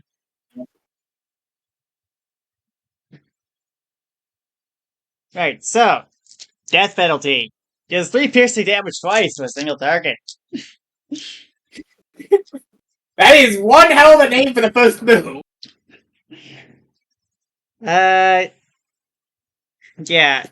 Annihilator. Let's see here. Deals 2 damage twice and inflicts dizzy for 2 turns. Let's see here. I got leg graze, which inflicts slow for 4 turns. Head graze inflicts -4 off guard. Probably goes pretty nicely with one of these first couple moves. Yeah. And then birthright. With a 6-turn cooldown, you can summon troops in the military force you lead. Heed the Maelstrom. These troops go in order from Maelstrom Marauder to Maelstrom Arcanist to Maelstrom Rogue, and then cycles back around. Only one of each may on the beginning of one. If Marauder is still in the field when the rotation waits cycle, the move will simply go to the next available summon in line. Each have plant stats and one special move. Marauder has Heavy Swing, which deals 5 damage for 3 FP. The Arcanist has Ruin, which deals 3 accurate projectile damage, and the Rogue has Spinning Edge, which deals 1 piercing damage 3 times. Rogue in particular is good, because with Head Graze, that is effectively adding 9 damage to this move, I think. Yeah, that is pretty nasty. Potion of Dexterity. Grants accurate for 4 turns. That's... I have a bunch of units, but I just give accurate for 3, so... Is that just talent great? I guess. Amazing.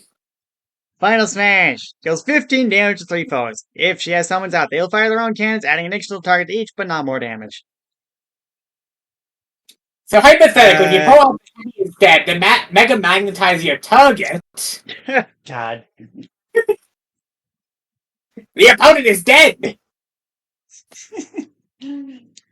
Jeez. The character seems standard enough.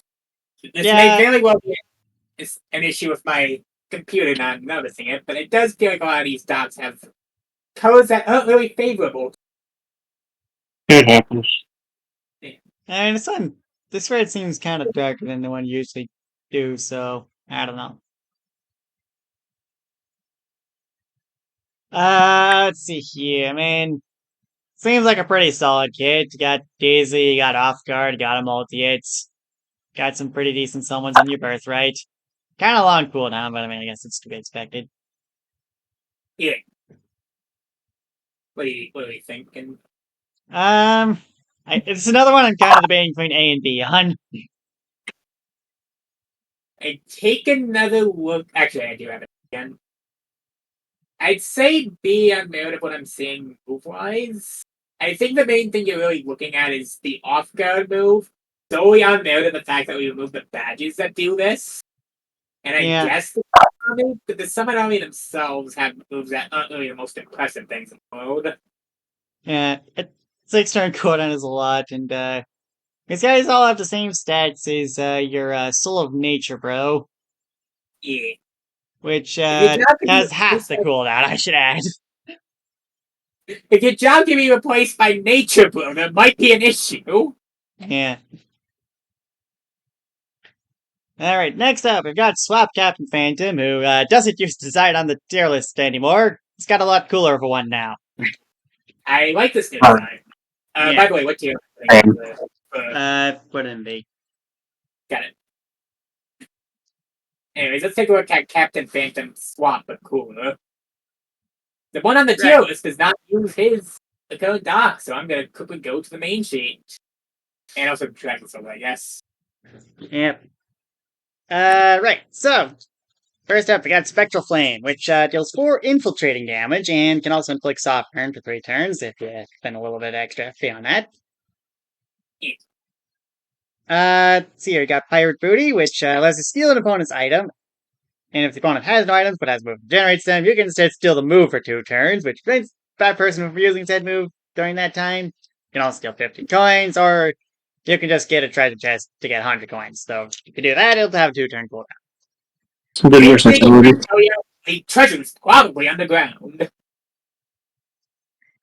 Anyways, next up we have Ghostly Curse, which inflicts Haunted for 3 turns. Haunted is a pretty funny status, I think. When the status wears off, or when the damage would be lethal, take 2 damage once per turn this status was on you. Damage is affected by the inflictor's power at the time of infliction and the victim's death when it triggers. It's lag attack, but you can hit it with status plus if you wanted to. Yeah. Also, if it would kill, it will go for it as soon as it gets there. Yeah, it's pretty nasty that way. Does this count charge for your POW? Yes, I would say it would count charge. It would also use up charge, but yeah.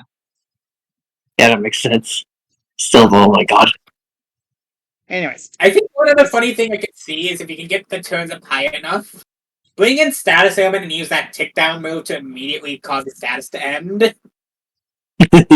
Also true. Yeah. Let's see.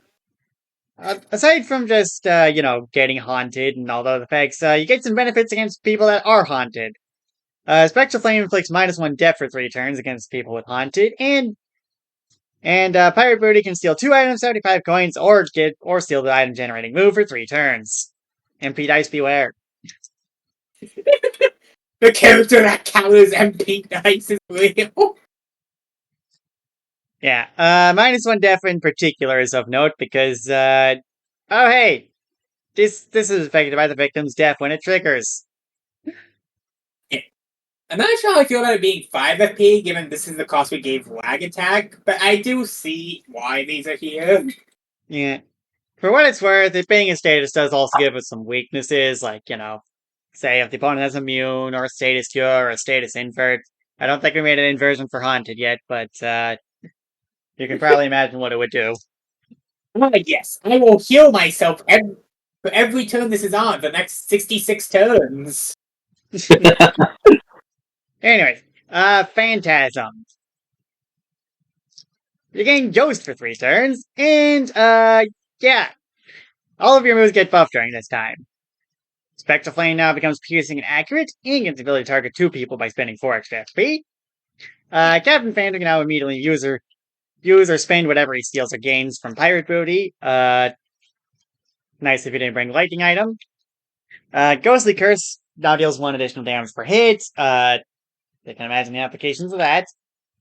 And Phantasm gets replaced by Phantom Apparition, which summons a ghostly Fantoyo with 8 HP, 2 POW, 0 def, and permanent ghost. It deals fire damage with its base attack. It deals recoil damage to itself equal to its power and attacks, but for 5 additional FP. This move can also instead summon an Apparition Fantoyo, which has 7 extra HP and 1 extra POW for a total of 50 HP and 3 POW. This also does also increase the recoil to itself, but that's what you get. I mean, you basically use it to deal a bunch of damage in a time, right?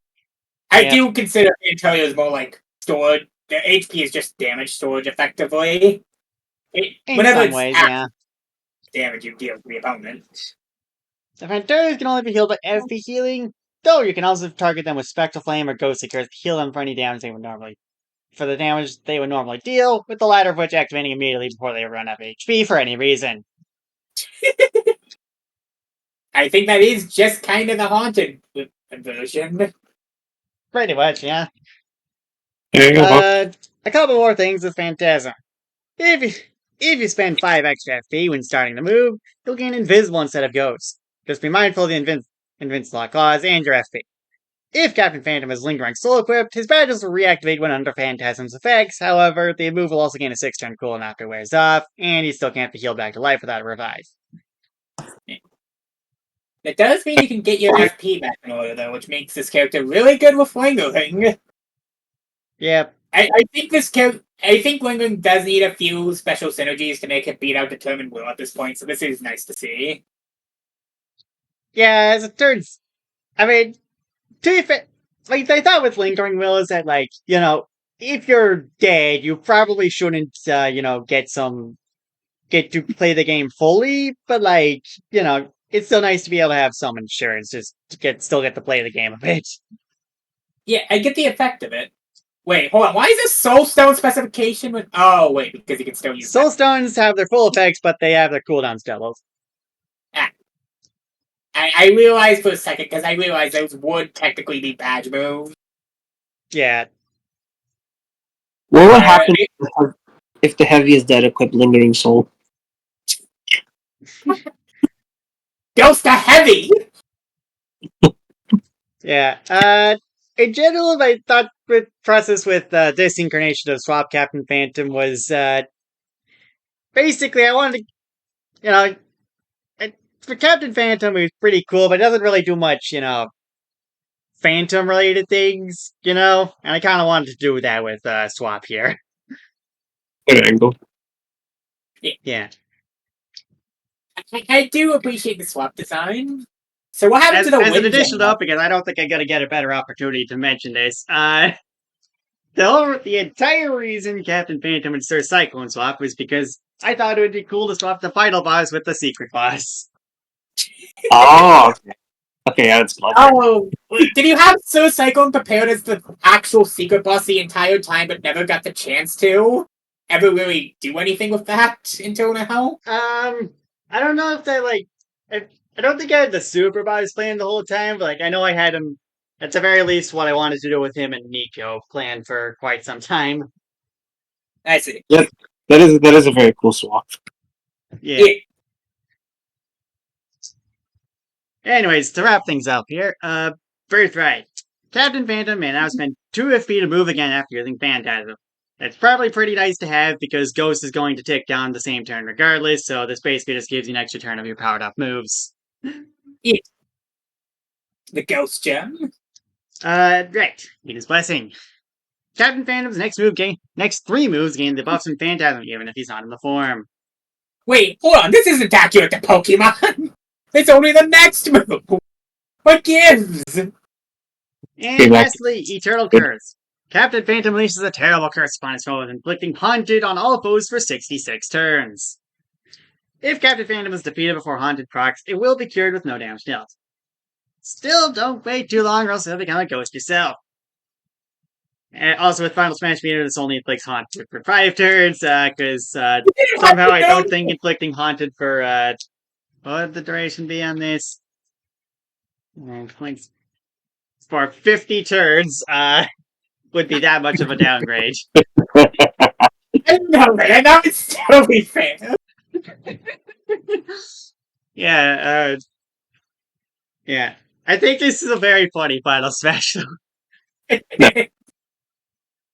Haunted, in particular, is because, like, obviously, the Doom Flame mostly comes from the Black Jewel, but this Captain Phantom doesn't have a Black Jewel, so I wanted something that has a similar thing, but just less deadly. And I like Haunted for that. I do want to point out that if you use this with status heal, you can't technically get the hex to hex tuple attack.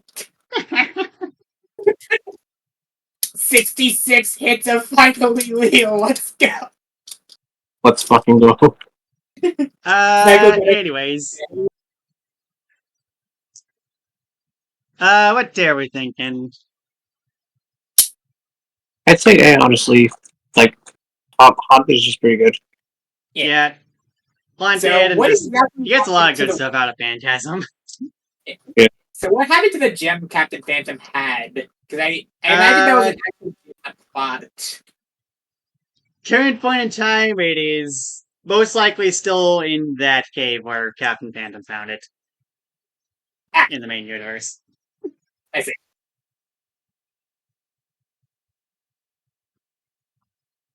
If I come up with a better idea for that, you'll probably know. It would immediately become all the problems that's in the simulations of lives. Anyways, Yurasa Minamitsu. Wait, isn't this that one character from that ransomware? You ever hear of the ransomware that basically just forces you to play Toho? I have heard of that. I don't know if this is the one, but I would believe it. I'm not kidding, by the way. Yep, it's the one. What the fuck? Fun detail about that. The first person, the guy who made it, was the first person who had to beat it, but because he forgot to test it on a virtual machine. Oh my god! Did he win? I mean, I would assume so. I think he had to make a mod tool just to beat it and then release it to the public. What a cheater. Anyways, Sinking Anchor. Deals 5 piercing damage and 2 targets adjacent take 1 fixed damage. Simple enough. Sinkable Vortex. Inflict submerge on target for 3 turns and inflict waterlogged and soak for as long as they're submerged. Take 1 damage a turn as well because you're not breathing under there. Nasty status combo for 12 FP, though submerge could also mess with you a bit, I imagine. How will this affect the Metal Mario matchup? How far away are you from Metal Mario? I think we're a fair bit. Yeah, I'm looking at at some moves at the moment. Projectile attacks will always miss. That is 33% more attacks in the simulations, but it's less coverage than airborne, I think. Anyways, Franklin Harbor. The rest of the slams are anchored down in 3 paintings of someone to her side, each with 1 HP, 1 pound, 0 death. This move has a 4-turn cooldown. Let's see here. Ghost Dipper. Hit the target with 2x2 weapon damage. It gains 50 regen for 3 turns. It's a bit of a feeling. I think it does technically pay itself off, but that said, it's not the most impressive thing. Yeah. Anchor Whirlpool. Yurasa spins a collection of anchors around herself. Yurasa gains 1 turn of super armor before launching the anchor to deal 5 damage to target on the next turn. Super armor is lost and the anchor is thrown. Ooh, this kind of move. I like this kind of move, but I'm now realizing. Can I look at power rate? I think that that damage is slightly off. Like, it's still good. Super armor is good. Perhaps. Birthright.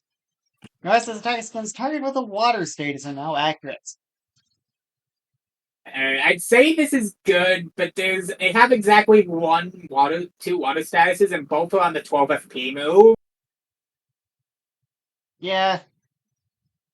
That's a lot of investment for this. I don't know. Maybe it's like a dedicated. I mean, for what it's worth, I think Sinking Anchor is a projectile getting off of throws, and her base deck is also a projectile, so it's probably something you want.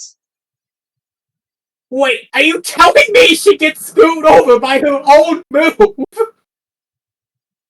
To some degree, It do be like it does look like a lot of her moves are projectiles. Ghost Dipper and Phantom Harbor are not. Like, he's not totally screwed, but yeah, Submerge does hurt this character a bit. That is actually really funny. Anyways, the player bracelet is basic. Wait, isn't this just worse Savior Egg? Yeah, pretty much. Huh. Since Savior Egg is automatic and doesn't have a turn limit after you buy it. I can't really save it, just use Soul of Eden either, because Saving Grace exists. Yeah. Final Smash. Inflicts all enemies with 6 turns of 2 stacks of waterlogs, and Marissa gains dodgy for those 6 turns. Her base deck is replaced with a flight of fire from her ghost ship, turning her base deck into a 1x3 as long as the final smash is going on. I mind it's a fun, but I imagine that 1x3 is very potent given what status you're giving them.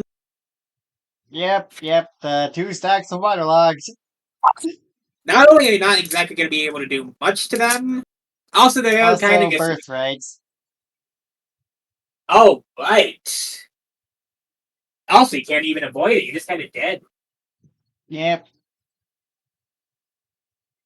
Yeah, I'd say this character is pretty good. I would probably not say A tier because you kind of need the birthright to not get screwed over just a tiny bit by Sinkable Vortex, but Sinkable Vortex does do quite a bit. Sinkable Vortex does do a bit, but I think the fact that you kind of just gimp yourself out of a fair bit of your moves just by using it does kind of hurt a bit. Also, Phantom Harbor actually goes really well with Sinkable Vortexes. Waterlogged and Soaked is -2 def, and then these guys all have 1 power, and then you get 3 of them, and then they're all hitting guys for 3x3 each turn. Okay, I do see the bit a little bit. It'd be nice to be able to hit the opponent without having to rely on summons, though. Well, Ghost Dipper's weapon damage, so... Okay, fine. I win. Yeah, never mind. I talked myself into A tier on this one. Now go beat Toho. You gotta get your computer back. Right, Espethra. The ostrich. Pokemon. I don't think I would have been able to tell it was an ostrich without Archie directly telling me it is. Yeah, same. Store power. Deals 2 damage for it, but any stasis boost differ. It's bad for stats, will increase his power and improves power by 1. For instance, having +2 def from stasis will boost this to 4 damage. Permanent badge stasis will only affect his move's power by half. This means I'll have to have multiple of these permanent badge stasis for that to take effect. For instance, Pretty Lucky Defend Plus will make this move deal 3 damage instead of 4 damage. I find POW funny because that effectively means you're doubling any POW buffs you get. Yeah. Lumina Crash. Does 4 piercing the inflicts -2 death for 2 turns. Calm Mind. Grants +1 power and +1 death for 2 turns. This move can stack the effects and reset timer on the status, allowing for a max of +3 power and +3 death for 2 turns. Of course, with the FPN time required. I do think the +3 death, while it does gimp, it does include a very funny synergy with stored power. Because at +3 power... this makes stored power very strong, doesn't it? Yeah. At +3/+3, assuming you can work around the 1 turn you would have left by the time you get there, that is 11 damage off of 1 stored power. Yeah. Yeah. Yeah, no, your opponent's just dead. If you get multiple status pluses, you can just keep clicking it. Yeah. Let's see here. Ruse. Setting their wings down as Spathra heals their HP by 1/3 of their max HP rounded up. When using this move, any floating slash dodge based statuses aren't in effect. So Spathra will dodge this I'm turn and happens the next turn rather than this turn. gonna look something up because I think this is power creeping eyes. I believe so, yes. I'm not sure if the dodge effect really matters as much as you would think. Yeah. Alright, I found unfair healing. Unfair healing is 25% of the max HP for 5 FP. And this is, I believe, 1/3 for 5? Slightly better. Yeah, It depends on the fight level of the fight, but like it is noticeable. let's see here. Substitute. Attack wasting will themselves as Spathra creates a substitute to protect itself. The amount of HP a Spathra creates will be the amount of HP a substitute has to shield all the Spathra from any attacks. The Spathra can sacrifice a minimum of 3 HP to max of 60. 3 HP to max of 6 HP. Substitute also has +1 down. Variable HP is actually very good for the main reason that this can be used to get you to peril if it gets to that point. I guess, though, man, substitute does. I feel like you kind of missed the point slightly with with having to spend HP on substitutes. Like you spend like it being a variable slider does mean you can go from anywhere from 3 to 6 HP spending to get there. I feel like just having Yeah, range I mean, I does help a lot. guess, but I don't know. You have that block while you fire a stored power using the Mega Rush, Scott, because you do get a bit like an extra +3 from it. I feel like if a move has to be, I feel like if you have to have Mega Rush for a move to be good, it's not that good. It's fair, but like there is utility since that is still technically 6 HP protected by 1%. Yeah. I At mean, God, minimum, is you're spending HP to get a shield with the exact same amount of HP, and like Jara has one death, but just yeah, I I don't guess know. if I had to mention anything, this is probably around the same energy as Bone Hug, because you'd have to manually put HP into that as well. Well, that doesn't cost your HP. It's not taking your HP to give you I mean, protection. it practically takes the HP you get from healing. That's not the same thing. You're not I spending mean, HP on it. Unless you use blood price, but why even bother at that point? there is technically a way to make this analogy work. I win. But Dazzling Anyways, Gleam, Dazzling Gleam. Deals 3 piercing damage to all opponents. There's only a single opponent on the field, says deals 6 piercing damage to them. effectively built-in focus fire. Yeah. Birthright. Spathra gains fast every 5th attack successfully hit on an opponent. While I feel like the implication is obvious, I do want to point out that he is kind of missing a timer. I'm assuming this is meant to be one turn. Assuming 1 turn, but this does matter for the bingo. Yes, yes. Anyways, terrestrialized. Glittering crystals envelop Spathra, giving them a choice of the following types of terror. Depending on the type, Spathra will get beneficial status. The terror type must be selected before the battle begins. You can get Psychic, to unlock Psycho, you can get permanent Psycho. Get Fairy type for permanent HP regen, Fighting type for permanent Bloodlust, and then permanent Ghost for getting Ghost every other turn. Because getting Ghost permanently tends to make you unhateable by certain opponents. Same deal as permanent Airborne. Single hitters beware. We learned this lesson with Ghost. Yeah. I remember the one time I saw Ghostergeist get used was the LKEX fight, and they just commented on not being able to do anything to the person who brought it. It's not. I have seen it used more than once back when it still existed. I had to have Ceramic Baloney steal it. No one will ever know. Anyways, yeah, so Terror Blast. Let's see here. With Psychic deals 8 damage and Dizzy, for 3, with Fairy deals 8 damage and Neko for 5. With Fighting deals 10 damage and Shattered for 2. That one feels really strong. With Ghost deals 8 damage, inflicts a Cursed for 3. God damn it, this fucking status. Explain the status to me. Why do you hate it? It's freaking. It's just, Hue Blaze Red is not a Hue status. They took the hue out of the hue status. Why? What pisses me off about a Cursed in particular is that Caleb introduced it on a new move page that nobody used because it was bad.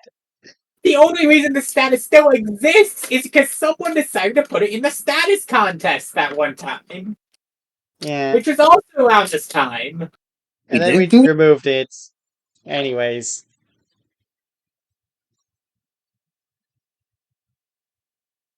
I can't even find it on the sheet. Yeah. Right. So, Spathra can see funny things to be done with stored power, and, yeah. I want to point out, by the way, this bird made Ubers in the mainline games. I can see it. Having speed boost on a Pokemon that with stored power and Calm Mind leads to very dangerous implications. Yeah. Stored Yeah, power is, like, effectively what- bad at base, but doesn't take that much to, make it good, and, like, I'm pretty sure, judging off of this, like, just equipping, like, a Contractor Plus, or, like, Pretty Lucky, and then Power Plus, or, whatever the case may be, that just brings us on cost, and also just kind of makes your character better, so, yeah. Yeah. Really powerful move here. Yeah. And then the rest of the stuff is also pretty strong. Not sold on Substitute, but, like, Calm Mind can do a lot. Lumina Crash, I mean, it's pretty standard, but -2 def is always good. And then, yeah, Roost is. I don't know how this got through. I can't lie to you. It's a spatula. It does what it wants. So it would seem. Yeah. I do think it depends on how much you value the absurd combo that is Calm Mind story. Really. Yeah, I'm looking at the patch notes. It does look like stuff got. It does look. It does seem like the things were indeed balanced. So, yeah. I had to make sure, Archie is sometimes gonna get back to us on that. Fair. But yeah, no, this seems very strong. Yeah. Discussion starts at A. We can decide whether to increase that or decrease that based on how you're feeling. Yeah. You know what? I can see the argument for S, especially with Calm Mind looks absurdly strong. Like, this is just combo for POW and Def, and you're getting both in one move, and then you have a move that benefits from having high stats. Yeah, I feel like this character can really lock a poison build if you really think about it. You can pack a bunch of those stat lasers, hit it with 6 statuses to increase how long Calm Mind goes on. Say, isn't there a buff boost to put for sick badges as well? Oh god, yeah. Okay, extreme. Yeah, okay, we can give this one S. This bird will ruin you. Yeah, Calm Mind is genuinely absurd. Maybe a little bit. Anyway. Right. Next up, we have Cheese Battle Advanced. Cheese Battle. Cheese Battle. Probably the funniest character to take the status of, like, be in the list of number of characters everyone has at one point. Because this used to be the header of that. Yeah. Let's see here. Food boost. When mouse eats a recovery item, henceforth known as food, then they gain 1 turn's worth of the eponymous food boost status. Base attacks from fighters with this status count as projectile attacks. This does similar effects to cards the airborne sigil from Luke Carter's moveset. Absolutely wild comparison to make there, but okay. This passive must be equipped. You're never living down the wingman versus Luke Carter matchup. Luke Carter is one. I feel like I could probably do that better today if I really wanted to, but like at the same time, it's kind of iconic how weird that kid is, so I don't know how much I want to do that. And I'm just not as I don't have as much interest in Inscription as I used to. Like it's a cool game and all, but I know there's less go hasn't exactly been a lot going on there, so like I just kind of haven't done much there, so I haven't had much interest in that. But yeah. Total misplay, but there. Anyway, mouse money. Mouse accrues 10 coins for each hit successfully pulled off. If under the effects of food boosted, mouse gains 25 coins per hit. We'll note this is per hit and not per damage dealt, so yeah. This is a different flavor of damage dollars. Each hit does still mean that you can kind of blow up to battles with turbo attack and go off. Yeah. Which is another thing on the long list of characters this badge breaks. Mouse chase. Inflicts spotlight and dodgy for 3 turns. During this time, instead of using a badge, base move, or special move, you can progress the dodge counter by 1. So for a spotlight, you can find it real quick. Here it is. All enemy targets attack to be forced to target you, and you will deal and take double the damage. You also cannot heal. Yeah, so, let me just pull up this previously I have on screen. So, like, dodgy is a good combo with this. You know, just don't take the double damage, but also, I feel like if you're spotlighted for this long, you're probably gonna get hit at some point. Yeah. It's a very all-in kind of deal, and looking at the further moves, I'm not sure how well the character can deal with that, or use that. Yeah. Mouse mode. Inflicts fast on self for 1 turn. 1 turn cooldown, only works once per turn. Why have you ever used this more than once? Good question. Chalk circle. Draw a circle around the mouse and chalk, gaining 1 hit shield that protects against debuffs. Any debuffs to be inflicted but to mouse by an opponent will not be inflicted as long as the chalk circle remains up. Circle will be dismissed, any damage hit is done to it. Charge attacks will immediately break the shield and act as they normally do. What I love about this is the implications of literally just this is literally just the sea bear circle. Yeah. They cannot target you so long as you're sitting inside the circle. Chalk line. Draw the chalk line in front of 2 opponents, dealing 0 damage to both. 1 turn afterwards, the first target takes 6 damage, and 1 turn after that, the second opponent will take 8 damage. All hits fail. This move has a 2-turn cooldown. Was this like a multi-hit before or something? Because I don't see why this would stale. It might have been. But by technicality, this does mean the first target takes 5 damage and the second one take 6 damage, if I'm reading right. Maybe? I say this because that 0 damage hit technically does qualify as a hit.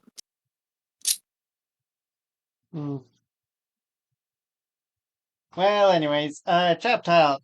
Convert place 1 trap tile in front of an ally yourself. Is this Breaker? Opponents cannot see whether or not there's a trap in front of a given person. Opponents that attempt to hit anyone with the trap in front of them with the contact deck will instead fall into the trap tile, becoming immobilized for a turn. Trap is used up after this. It is Breaker. It's Breaker. So you have Sand Trap. Place a Sand Trap in front of an ally. The last 3 turns, opponents can see whether or not there's a Sand Trap from a different person. Opponents that attack the protected person with a non-projectile attack have negative priority on their attack. Well, that's just nothing, isn't it?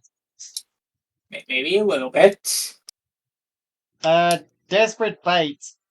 You unequip badge, thus unequipping it, healing triple the amount of BP the badge is worth, and gaining 1 turn of food boost. This can only be done while in danger. Yummy contractor Omega. Birthright. Mouse gains plus 2 turns of food boost for each eaten cheese. Desperate Bite heals an additional 2 HP. What cheese are we looking at here, though? Even's Blessing! Cheese. This item heals 6 HP and grants food boost for 3 turns to whoever eats it.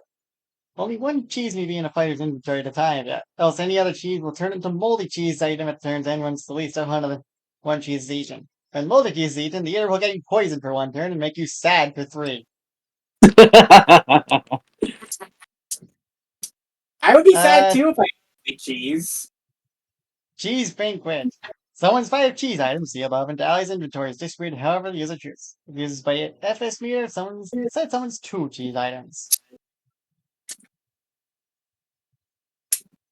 So, I think what I'm gonna have to come back to is the passive here, because I think the passive is where this character is the make or break thing, because Mouse Money is worse damage dollars, but it is damage dollars that doesn't ban the item shop.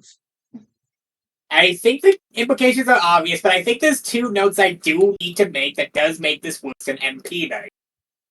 One, they somehow do not have a move in their kit that uses it. That really does much hits, aside from Chalk Line, which happens over 3 turns.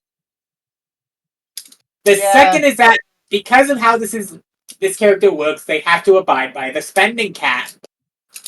Also true. MP Dice has been committing bank fraud for years, and that is a niche that he alone carries. Yeah, I think notice that. Okay. The thing is with this character is that you kind of need to get that thing. You need money to make money, basically.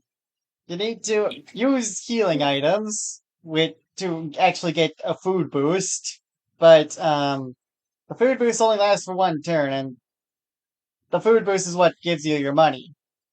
And you can't get the food boost until you have recovery items and stuff. So that's the only thing. It's a bit weird. The food boost is very good if you have a good multi to put it on, but yeah. But the issue then becomes the spending cap. Also true. The problem is I can't really say the character's gimped by the spending cap because they weren't really making money to begin with.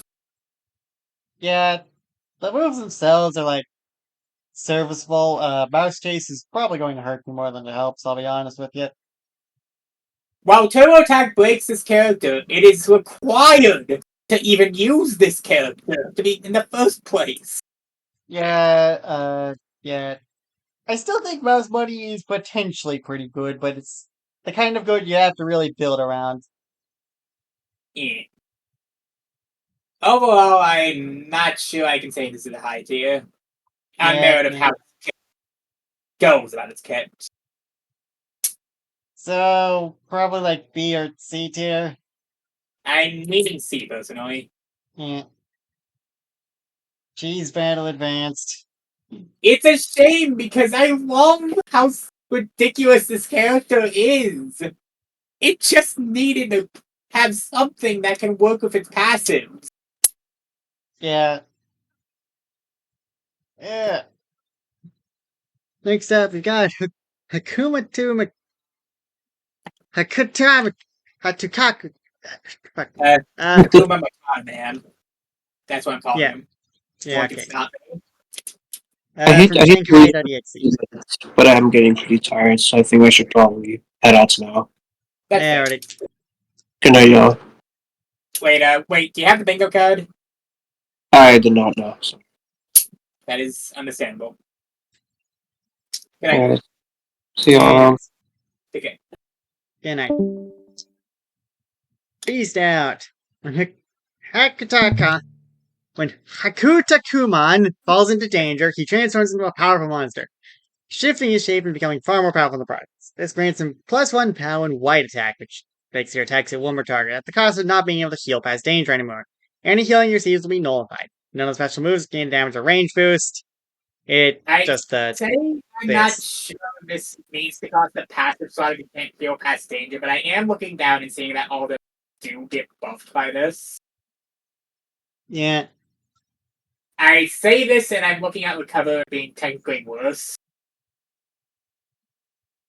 Nature Flame. Deals 7 damage, and with Beast out, this becomes Nature Tornado, which has him spin rapidly and towards the opponent. And 3x2 damage, or 3 damage to enemies, and inflicting the opponent or opponents with 2 turns of stop. 1 turn if it hits multiple opponents. Is this technically on cost? I think it's on cost. I mentioned this because I don't think it should be on cost. If it's not getting the boost from the passive, then why? It just the main issue I had is that you need to have your moves stronger because not healing past danger if you're not building for it is actually very bad. Yeah. Hold on, let me look at the patch notes. Is this?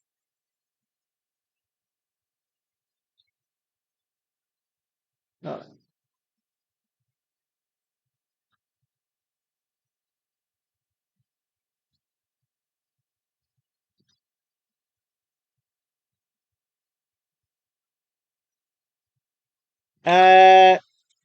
Okay, so,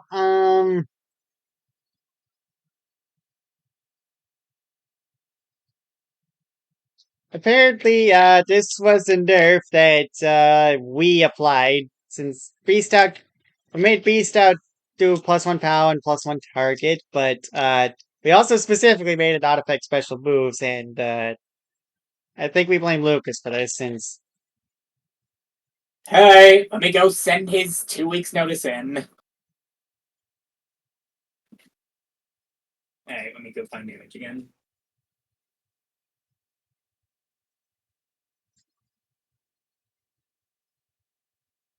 because, yeah, no, I mean, if you're getting into danger for the effect, for the effect of making your stuff stronger, it should make your stuff, all of your stuff stronger. It shouldn't.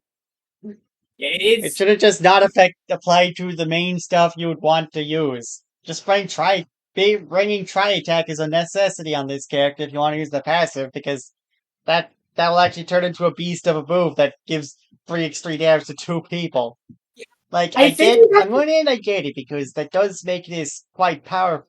+1 target is a very powerful effect. Minus Yuma proves this, but, if you're not even gonna get that on your main special moves, then, why bother? this character gets skipped so hard by the passive, and we only have ourselves to blame. Or whoever was balancing that day.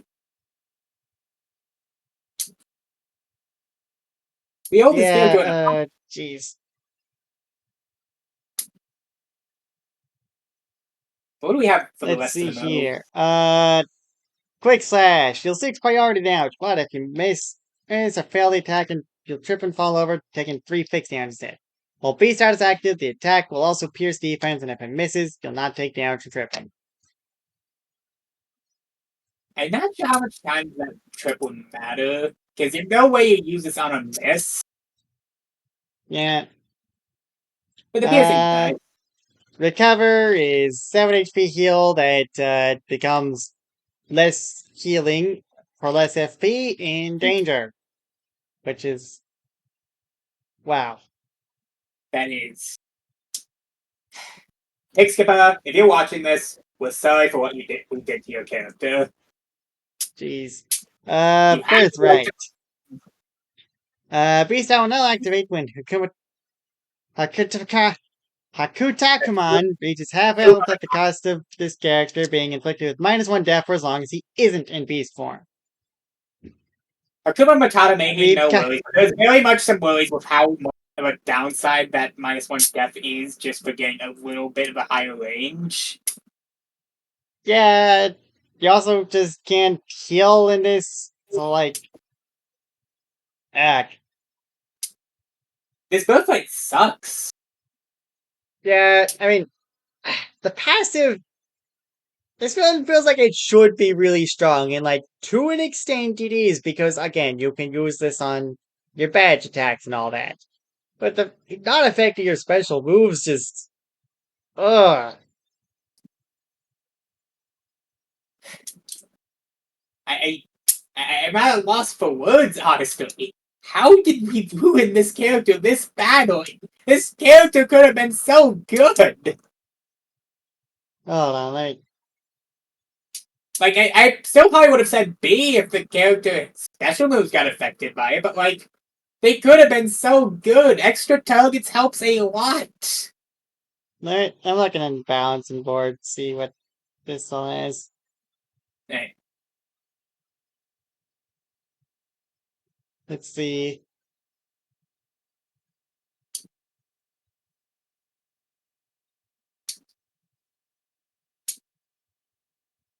So like basically it depends on Lucas for like they'd rather have the buffs be baked into the moves themselves, which that would be all well and good if the moves were actually better and better than cost in the danger form, and but they're they never. not. They're just on cost and not even necessarily better. Well, I'm gonna have to send out another notice attempt case.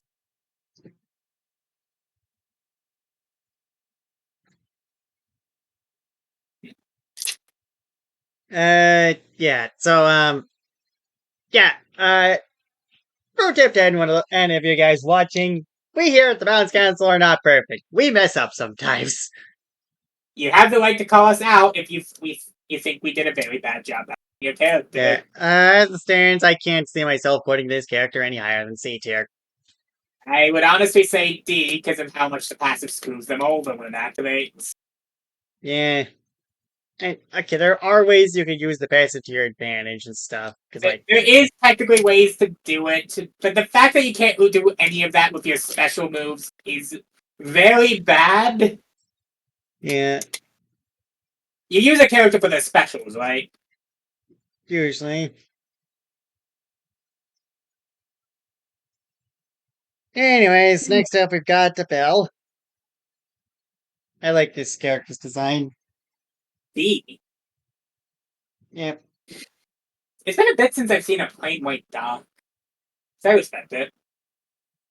Every turn, a Bell gets a honey ball which starts juggling. Maximum of 5. These honey balls are used during some moves, potentially boosting them.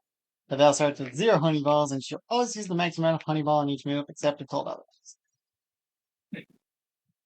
So we got to use these honey balls with. Honey ball toss. A Bell tosses her honey ball at an opponent. First one deals 2 damage and each one more adds 1 more fixed damage as a multi-hit. If a Bell tosses 4 honey balls or more in one use, the opponent receives glued for 3 turns. The honey balls are consumed on use. This move does not work if you have 0. The attack is accurate though. I do think it being accurate does give it a bit of a niche. Since with all those fixed damage hits, that does work very well with drain badges. Yeah. Because they're all, like, given the first one does 2 damage, assuming the opponent has no death, every hit is guaranteed to pay out. Yeah. Just gotta build up honey balls first and all that. Yeah. Nothing that Tick Booster can't solve. Yeah. Sweet Case. Restores HP for 4 turns, plus 1 more for each honey ball you have. This will consume them. If a Bell has 5 honey balls, she's able to use this on a phone and give them charmed instead of HP regen for 3 turns. 3 turns of charmed is pretty good. Yeah. I can also see this going up to, like, 9 turns of HP regen, which seems good if you have any form of status manipulation. Yeah. Honey Balloon. A Bell creates a honey balloon under itself. This balloon can take an attack before exploding. When it explodes, the foe who blew it up receives immobilized for the next turn. It doesn't stop the attack, though. If nobody attacks it, the counter fails and the Bell instead gains 1 more honey ball. Presumably using the honey balloon itself. Yeah. It's an immobilize. Probably good yeah. for PvP. Blow Balloon. The Bell assembles half of her honey balls In case of uneven number, always use the smallest amount possible. Or basically just rounds down. If she uses only one honey ball, she gets plus def for 2 turns, and if she uses 2, she gets plus 2 def for 3 turns. Plus 2 for 3. That gives a 2 FP discount at the 2 tier. Yeah. You would need 4 or 5 to do that, but since you'd only be using 2 of them, it kind of works out. Technically, it's either 2 or 4 because it seems like if it's an uneven number, always use the least amount. Well, yeah, you would need 4 or 5 to use the If 3 you turn have 5, effect. like if you only use one honey ball, if you have 3, No. wouldn't it? Use half of your honey balls and it just rounds down. It's Oh, just worded in a weird way. okay, I see. And it's encore performed. Isabel can regain all the honey balls used on her previous turn. This move is then put on a 3-turn cooldown. Oh, it is really funny with honey balls, actually. Yeah. 3-turn cooldown keeps it in check to some degree, but yeah. I mean, fair, but if you run in the drain strat, that is basically just 10 stat points back to go with whatever stat you go with. Yeah. Hey, mindset. Bell sends to one target a swarm of bees. Bees deal lingering damage for 1 per turn, and thus for 3 turns. Turns. Bell can choose each turn to feed them a honey ball, extending the number of turns they remain by 1. This action won't consume his turn. While completely unoptimal, you could totally just constantly feed the bees honey balls just to get the opponent enough view. Yeah. It's a for show play, but like it's a funny thing. I like that's there. Yep. Birthright. Every time a Bell uses an appeal move, which is appeal or appeal attack, she gains an extra honey ball. It's in character. It's effective. It's funny. Yeah. Yeah, pretty simple character, but does the trick. Got enough things to do with honey balls. I do like Anchor performance. It's a pretty unique thing for the It's honey very ball economy. the moves definitely do seem on the slightly weaker side, but they do work together well enough. Yeah. I'd probably say a solid B tier on this, pun intended. Yeah, I put them in B solely for the pun. Wait, no. I thought Flop Xenoplanes was next. No, that's the next row. We got a long ways to go before we can PF2 again, okay? Not that long. Probably not this episode, but We'll anyways, totally got cover it. Amy Levian. Yep. One turn of stun, super HP region for 3, 2 clones that inflict stasis for 3, mini for 3, uh, deals 5 damage, converts all damage dealt into HP. Why is this only 4 FP?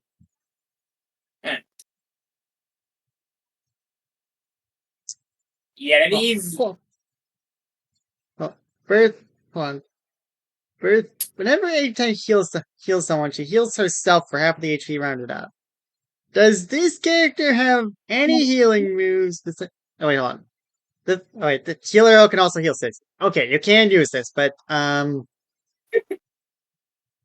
sorry, just I don't know why you'd have HP region and just a raw heal in the same move, but whatever. Unfortunately, this also gets this is also just healing, right? That does kind of mean we have to go tell them to remove it now. Yeah, yeah. Anyways, Eden's Blessing grants plus 2 F and plus 3 healer. But also you lose 3 HP per turn. And then this seems to only stop when you reach danger. I don't see any other duration on this, so yeah. That is. I'm not sure how to feel. That's very strange, I must say. Mm. I mean, on one hand, you could theoretically just counteract that by the fact that you have plus 3 healer, but on the other hand, that's basically all you'd be doing. Yeah. And then we got the final smash, which summons a pirate and a nun. Let's see here. Heals everyone on the team 7 HP and heals Amy by 14 HP. After that, the two Will attack the opponent each turn for 3 turns, dealing 2 fixed damage, which will be converted into HP for the ally of enemy's choice. I guess it's I not don't know how terrible. I'll be real. Character as a whole, though, kind of just seems. Aside from Bite being just blatantly underpriced, not much to say here. A lot of annoying statuses, but that's about it. She annoys you, but that's kind of all she does. Yeah. Probably C. Yeah, I'd say C.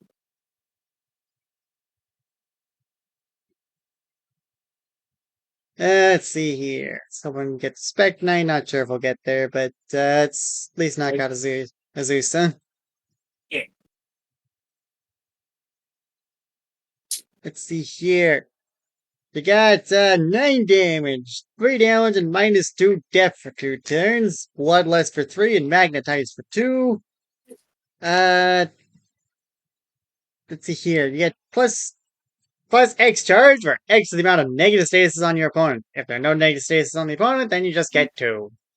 You need a lot of negative statuses for that to work, and this character does not have enough of those. Inflicting Sagittarius is technically worse than just using target weakness without using it. And I find that funny. Let's see here. Very team specific, but I seem to notice a pattern with the blue archive characters as a whole that you kind of want their teammates to really get things done. Yeah, not exactly ideal. You can get stuck in the Dr. Flower conundrum with that a lot. Yeah. Oh, wait, speaking of, Birthright does have an interaction. Azusa has an innate friend at the Blushious Fumigator. This plush grows and becomes a fellow alien battle. Azusa will start the battle with a single Perora, which has the following stats. X HP, 1 pound 0 def, X the start of Azusa's danger range. Every time a Perora attacks, she'll gain +1 utility. If Hifumi's on the field, then this Birthright's effect are different. Azusa will not counterattack any attack that attack any of Hifumi's Perora with 1 damage projectile attack, unleashes her final smash. And if she unleashes her final smash, Azusa will top on the ladder with Hifumi, gaining airborne immune for the rest of the final. You'll not gain Reflect and will instead have the ability to attack with her base attack or into Mortal. If Fumi has the beach sunglasses on, then Azusa will opt to wear something different to fit her. Instead of joining Fumi on the ladder, she'll join her in Crusade, gaining airtight and courage. Courage will lacking the control, preventing Pro self-destruct. He will instead be able to operate things cannon, being able to blast at 2 opponents for 5 fixed damage in a cooldown of 2 turns. I think the main note is that both fights that summon things that you don't get back for the rest of the fight are odd. The Ifumi effect seems fine, though. Yeah, I mean, the Birthright, it does seem like you'll have at least a decent H. Well, I guess it's not guaranteed. I mean, if you're building around it, you might, but I think, this would only be 5 HP at base, and, it does go up with your HP upgrades, but not by that much. I do see Ruby just going around with high HP Peros, but that's because Hifumi is specifically made for these things. Yeah. Not. You're not really going to be using HP upgrades much. Yeah. So Tank itself seems kind of whatever, too. I mean, you got the big 9 damage, but that's kind of it. I don't know what else you're doing. Yeah, it's say. Wait, why does this character have magnetized, actually? I could not tell you. I don't think this character works well with magnetized. Why is he? Yeah, C tier. Yeah. Let's see here. I don't think I'm gonna have time to do Spec Knight, since I recall that kid having a fair bit to it. I'm gonna Even take if it's not as much as some of the other knights. Taking a look at Doc. Oh. Let me just see if the doc on the main page isn't lead to it. Okay, good. It does use Google Docs. Yeah. Spec and Nice doc is 2 pages long, if that matters.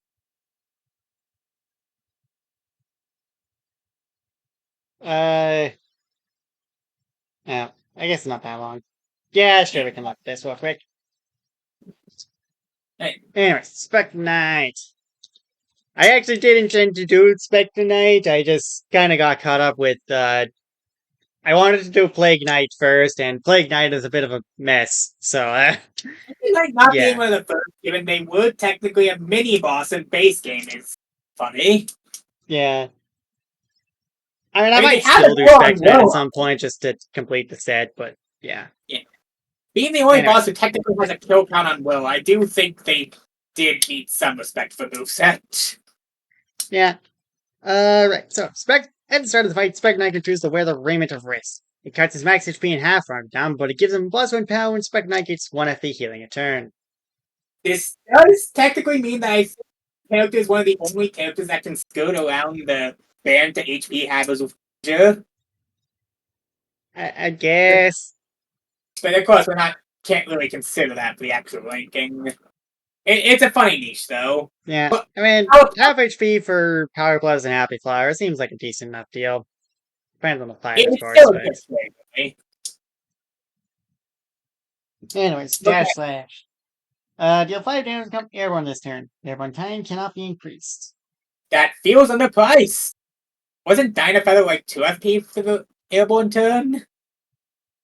Uh, well, this also deals 5 damage. Yeah, that's why I'm bringing this up. Because that be 5 FP by technicality. Yeah. I don't know, maybe the unincreasable thing did some. I don't know, man. Okay, so you. Anyways, Sight Slash. Disappear this turn. Next turn, reappear behind the opponent, deal 5 infiltrating damage. Knock battle with ready up, can be used immediately, but has a 2-turn cooldown when used.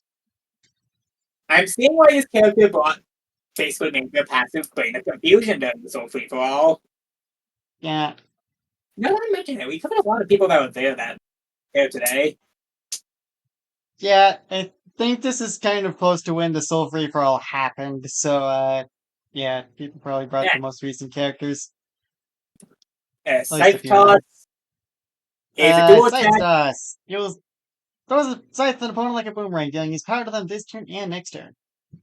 Spectre Knight can still move next turn, but can't use attacks involving his scythe. It's a lag dual attack. What more can you really say? It's a brittle bone plane. Raised Dead. Spectre Knight summons 2 Brittle Bone Planes. A Brittle Bone Plane is 1 HP and 2 power with the sword. 3-turn cooldown, but it starts immediately, unlike most summons require the summons to be defeated. Spectre Knight can use Purge to kill all Brittle Bone Planes for no cost. He restores 2 HP for every Brittle Bone Plane killed. This is better than most summon a bunch of small guys moves, I think. Yeah, Knowing that I mean, you you get 2 of them, but they have only 1 HP, so. Ignoring that you can click the button more often than the eyes, this does more damage than the usual 1 HP 1 HP. Yeah. Lightning Strike. Lightning strikes the field for 4 turns, causing Spectre Knight to be hard to see. Every third attack against him misses. It's sick moves. Yeah. Birthright. At the end of every third turn, a Brittle Bone Clang appears from the ground. This is pretty strong, I think. Okay, who used the graveyard spell? We also get the Eden's Blessing. For next 3 turns, anytime you dodge an attack, counterattack with a base attack. Wait, this is the Fine. thing he had the free for all. Yeah. Final Smash. Keepsake Locket. Give from old friend. Can we use to revive someone for half their max HP? Spectre Knight is defeated, Locket is instantly to revive him. However, Locket is exposed for a turn before the effects activate. It can be targeted and will be destroyed in a single hit, granting revival. If this is done though, Spectre Knight will gain a permanent enraged and +2 POW. So, yeah, good luck with that. Yeah, Ink it's Battle really with Final funny Smash meter. if the opponent doesn't end up destroying it in the one turn they get, like where you have no way to stop them, they deserve their fate. Pretty much. Yeah, Spectre Knight has some decent stuff. I like Spectre Knight. Yeah. He's a Raven very of Risk annoying. has some cool stuff to it. I think a lot of dodges here. A lot of dodges. It's a very annoying little shit, but you do need a good bit of badge support to make full use of the tool. I'd probably say a good B tier here. Yeah. Alright. I think that's about it for today. Yeah. Come back next time we look at some of the stuff from the Curse Key and also a hell of a lot of swaps. See ya.